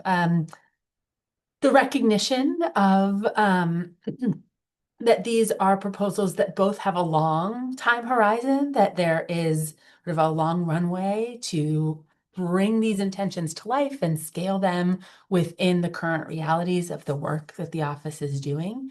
And so honoring that that time is needed, and that also that there are steps that could be taken earlier and sooner, really building off the immediate action that the office is already undergoing, that very much aligns with the intent and the purpose of both of these proposals. So sort of that both and, that it can't all happen at once, but there are pieces of really powerful momentum that could be happening soon.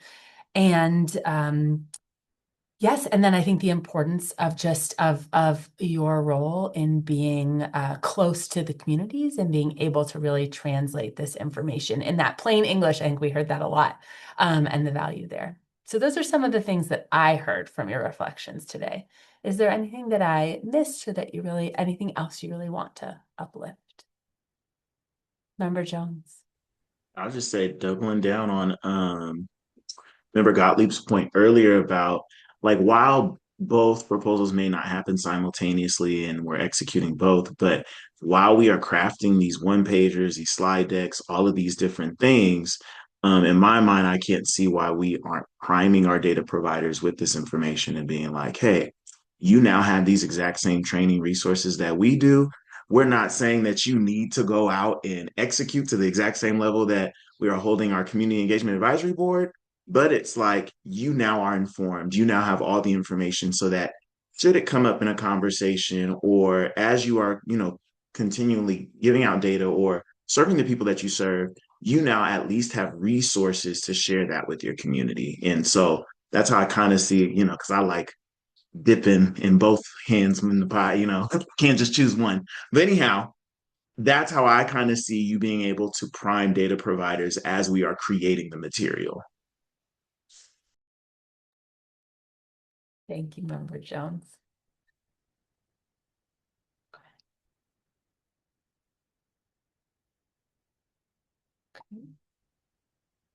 I think then that closes up member deliberation on this agenda item.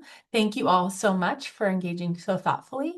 I would like now to pass the agenda back to Mary Kate Crease-Jones. Brilliant. Perfect. Okay, so that takes us through agenda item 6. Members, we're in the home stretch here, so let's take a look at agenda item 7, which the slide deck is ready for me here. This is some kind of concluding thoughts. So let's get started. Next slide, please. Brilliant. So where I'd like to just start in my thank yous is we just saw this, we just said this during agenda item 6. We gave a shout out and a thank you, and I want to do it again to members Gamboa, Johnson, and Takagi, right? At the beginning of the day, and we've said many times throughout, it's brave to put your ideas out there. And I think we're getting a lot of positive reinforcement back. And I could feel that throughout the Community Engagement Advisory Board. So I just want to say thank you for taking your time to elevate your ideas.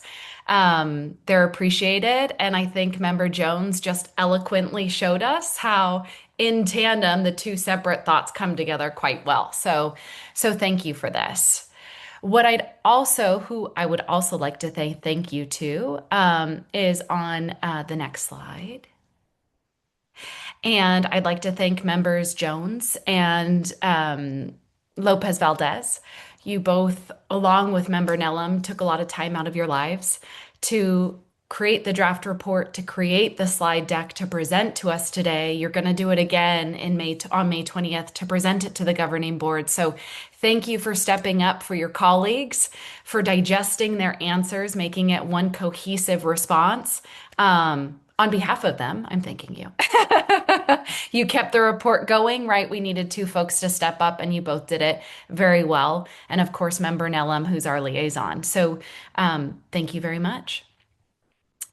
The next slide here features 3 other members.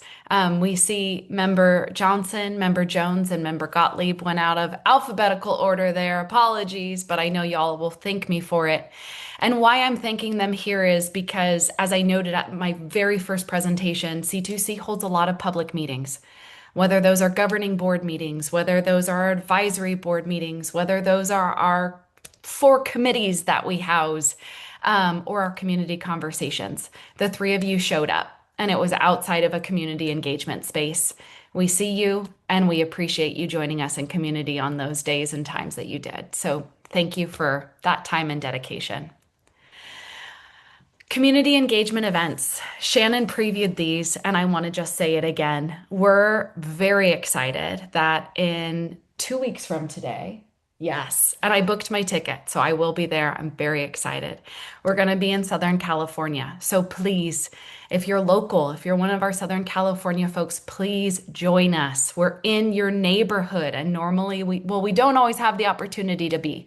So we're going to be in San Bernardino, co-hosting with Blue Education Foundation. Member Jones, if I just had a nickel for every time your name was just said, I couldn't even buy a stick of gum at this point in time. We're very excited for it. So members, please mark your calendar for April 22nd. And we're really excited to be in community with these folks. So thank you. Please join us. The last thing I'd like to highlight here is our virtual bulletin board. So thank you, members Lopez, Maestas, Raso, and Takagi. Y'all help us populate these events. So why we uplift this is, again, we come together 3 times a year, but then there's lots of chances for you all to keep engaging, keep building your networks, keep being those ambassadors. So there's a few here that are highlighted, one that's even happening tomorrow, and it extends all the way through October. So lots of really good things on the horizon. Hopefully, y'all will have time to go and share. So, what I'd love to just do now on the next slide, if anybody has anything else they'd like to uplift, to say, there's been a wealth of appreciation shared today. So hopefully members, you're just feeling that wonderfulness. But I'd like to open it up to you if you have anything else.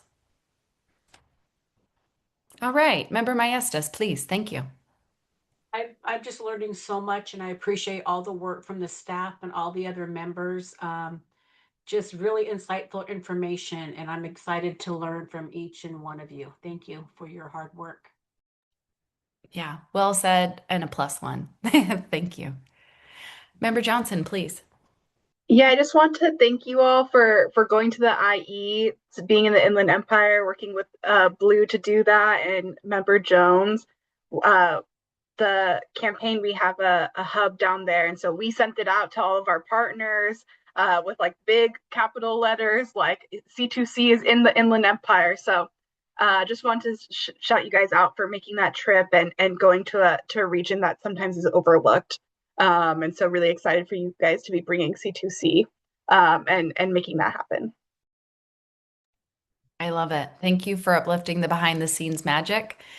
Member Johnson. Member Jones, please. Just wanted to say shout out to you guys for creating the proposal. So Member Johnson, Member Takagi, as well as Member Gamboa, really, really great. And I think it's going to make a great impact. Also, just wanted to say shout out to Member Lopez Valdez for doing the report with me. Shout out to Member Nellum. Really, really appreciated your guidance. And then also shout out to Mary Kay Cruz Jones, because I know those emails, you be sick of emailing me. I know it. But but the connection is made. Thank you for your patience, your grace. Just had to say that publicly. We are in this together and extending it. Stephanie Gutierrez Valdez is a wonderful part of my team.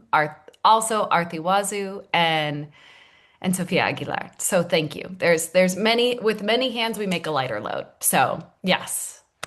Brilliant, members. Well, thank you. What I'd love to do now is take us into our last agenda item, which is public comment. I'm believing that we have no speakers in Sacramento with us. So I think we could just take it straight to virtual, and I'll pass it over to Stephanie Gutierrez Valdez to lead us through this. Thank you.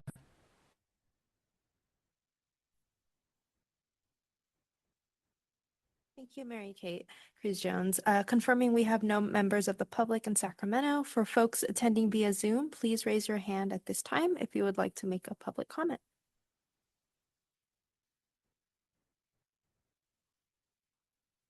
Okay. I see no raised hands on Zoom. That closes general public comment. Brilliant. Okay. So, with no public comment, we're at our last agenda item, which is adjournment. I'm really excited because y'all are getting out of here at time, and transparency is a value. I was sweating it for a little bit that we wouldn't adjourn on time. So brilliant. We did it. Just a few concluding thoughts, and before I officially adjourn the meeting, again, I want to thank all the speakers that we had with us here today. C2C staff, lots of effort and time invested in preparing your presentations, as well as our members and our co-facilitators, and you all with your written responses. So thank you. It just enriched the whole day. And of course, Member Nellum as our liaison. So thank you so much. What I would also like to mention is just quick a preview of things. Y'all are invited. You got a preview of the strategic plan. We have our final committee meeting on that on April 29th. It's virtual. Feel free to tune in. We also have the governing board meeting on May 20th. Virtual. Feel free to tune in. And now the last piece of business is we'll see you all next on July. It's actually 15th. Don't show up on the 11th. You'll be way too early. We'll see you all on July 15th. Now, for some folks, for 6 of you, this is going to be your last meeting. So it's a little bittersweet in me saying this. But of course, we'll do a warm send off for our third year members. And we look forward to engaging more. So it's 1:57 p.m. I'd love to adjourn the meeting here. Thank you all and see you soon. Take care.